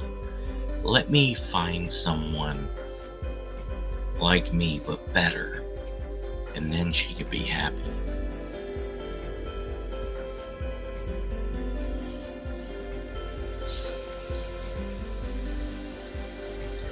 Yeah, because I don't know when I started hitting myself, but I did. Although I'm totally done hitting myself tomorrow. You know, actually, Lent's coming up. I'll just hate myself. I'll use Lent to not hate myself. By the way, last year I went 6 weeks, no alcohol at all. No booze, no sex, no murdering midgets, no masturbating with cucumbers. Alright, all those things are things I don't do, except the booze. I really did go 6 weeks without booze. And it was a few weeks in before Mom was like, you okay? Yeah. Wait, you quit calling me when you're drunk. Yeah. Have you been drinking so much, not been reaching out? No. I quit drinking. What do you mean? It's Lent. I'm not drinking any alcohol.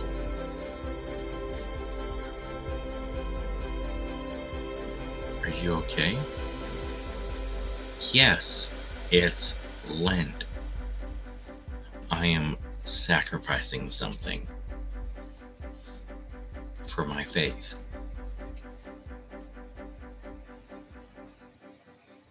So, you're actually taking this whole church thing serious? Yeah, Mom. I converted and I'm still a member of the church. Yeah, still Catholic. Haven't converted to speaking in tongues, snake handling, fucking let me jump off a cliff and Jesus will save me bullshit yet. Probably not gonna. Mom, I love you. You got your relationship with God.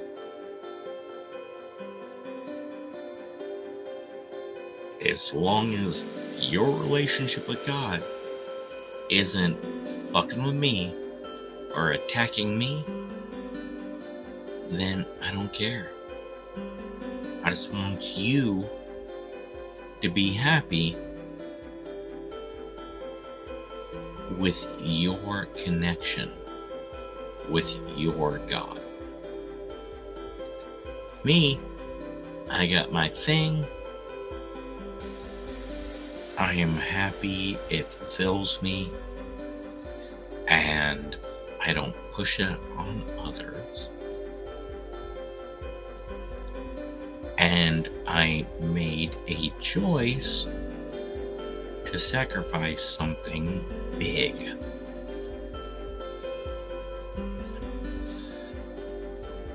And didn't go, hey Mom, didn't drink today, I'm not drinking for 6 weeks. No. It was, well, yeah, because I quit drinking for Lent. Well, how long has it been? How are you doing? Dude. Not been drinking all good. Me and my religious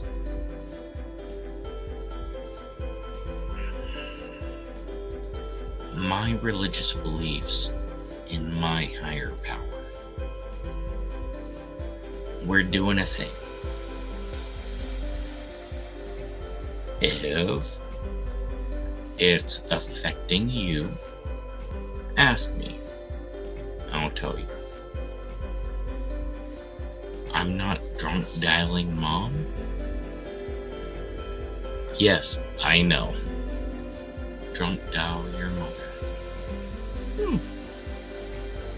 Cool.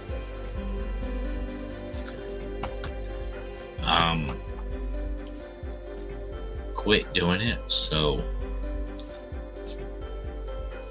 I'm obviously drinking so much that I'm hiding it. No, Mom. It's God, religion, faith, Lent. Oh.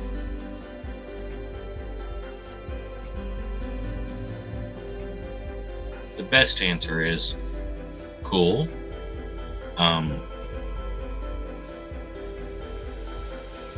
If you need anything, if you need any help, I got your back.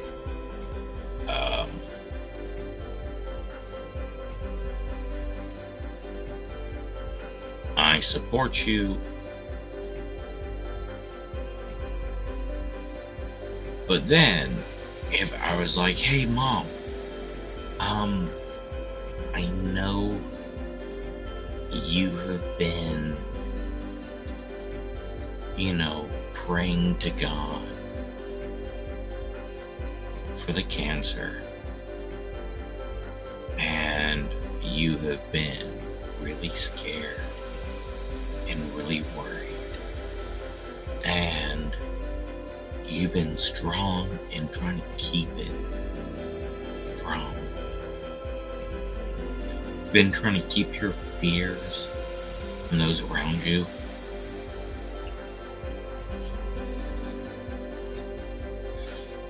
Because you want to be strong and lean on God.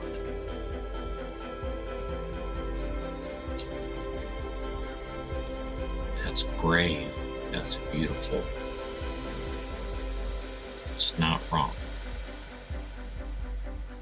But me, from a whole different faith system, my thoughts are, you know what?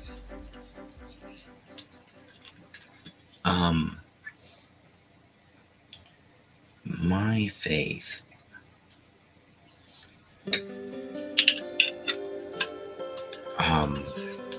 we look at saints as people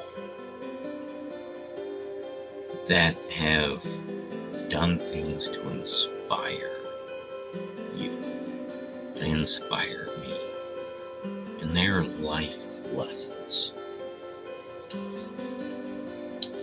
Saint Judas or Saint Jude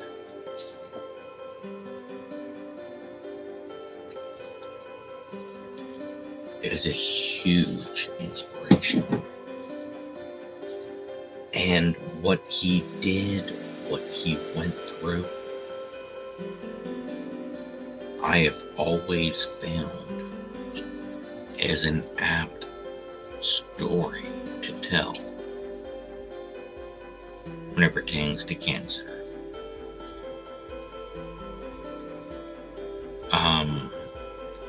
What he did and what he suffered and what he went through was brave, beautiful, and difficult.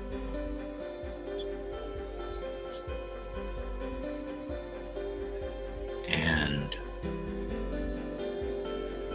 as much as I love and respect someone,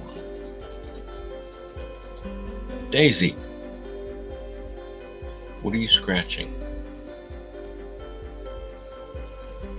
as much as I love and respect someone who was truly alone and struggled, that doesn't mean you should be truly alone. Saint Judas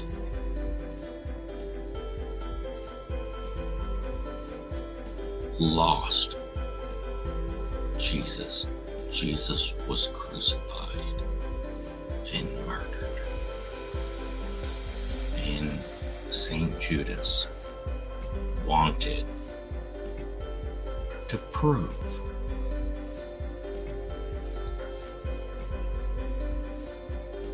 that murdering Jesus would not stop the message. So while some were smart and hid, and while some were effective and spread the word in private, Judas, Saint Judas, brother James, got a big ass fucking medallion of Jesus and fucking went walking going, hey, I'm a Christian, I follow Jesus, he was just murdered, crucified, a lot of people hate us, I'm a Christian, you want to hear what I gotta say?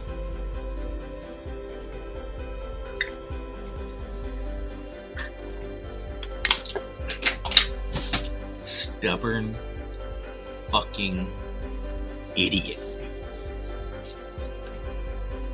Balls. His balls were so big that they were dragging behind him as he traveled. And he traveled farther than any of the disciples. He spread the word more than any of the disciples. He was in your face. Fuck you. Murder me if you don't like it. I'm gonna spread the gospel. He was murdered.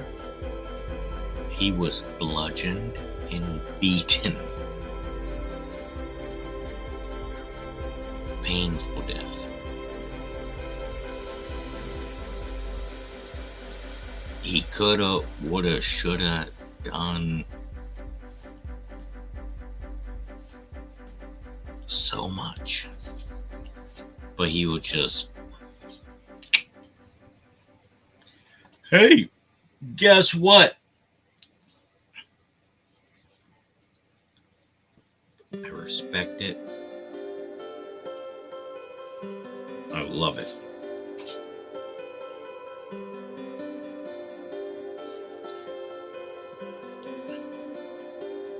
So, different faiths, different religions.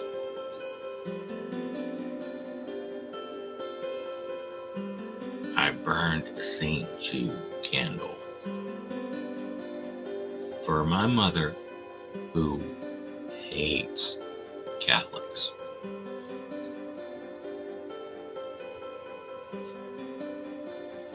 Now, Dad, with his cancer, I'm still burning an entirely different candle and begging a entirely different saint to intercede.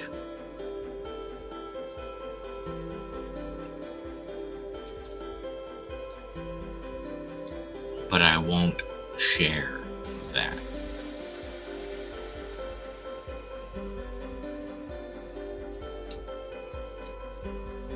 Just wanted to say that different faiths, different beliefs.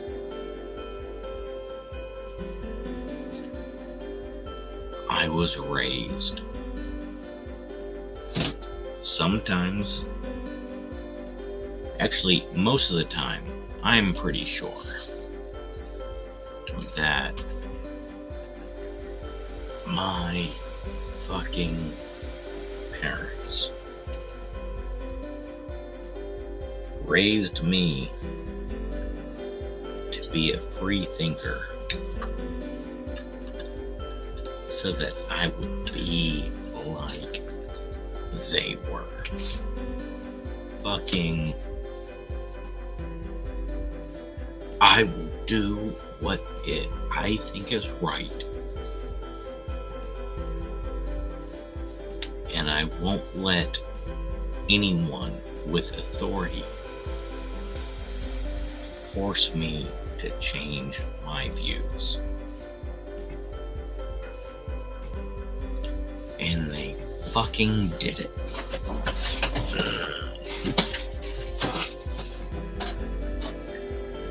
My brother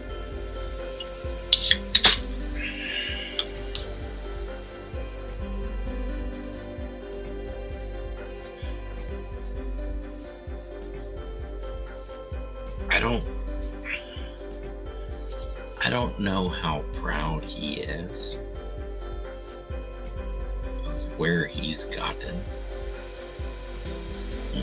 Actually, let me get this on the recording.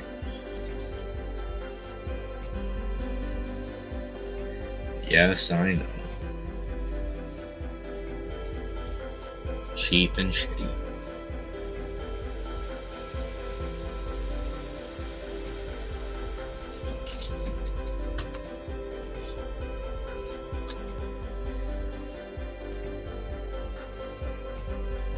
My fucking brother. Now, I don't know if he is proud of how he came upon his career and what he's doing, but everybody around him is proud of him.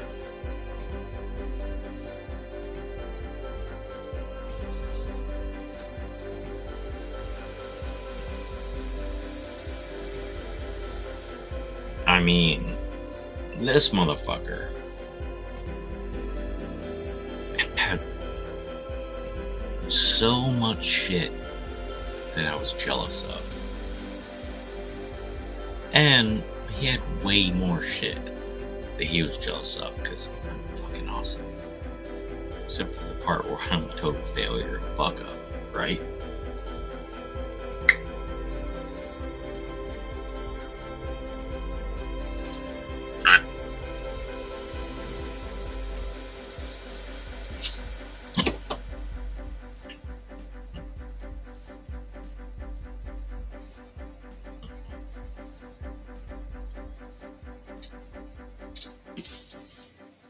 But yes, this is being recorded live online and in a direct message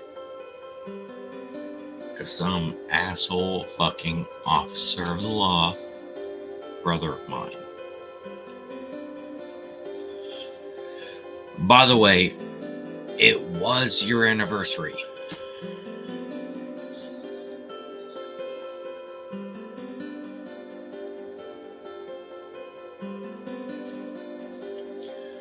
He got married on Groundhog Day. And I've had the joke for years because marriage is an endless cycle of misery. I've been divorced bunches and bunches of times, and anyone that ever marries me is eventually gonna learn to hate me and force me.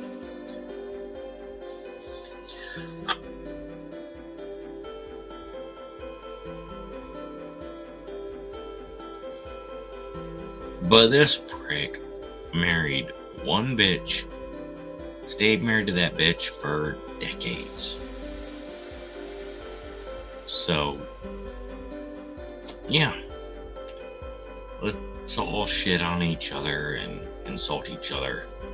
At the end of the day, got a lot of respect for the people I shit on.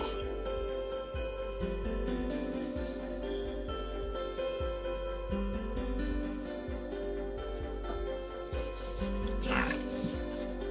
Sorry I had to send those messages. Anyways, I've gotta pee.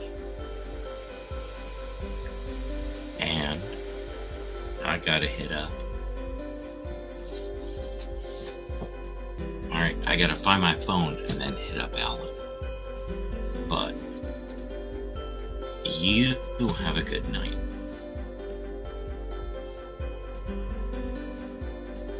One of these days, I will have a good night.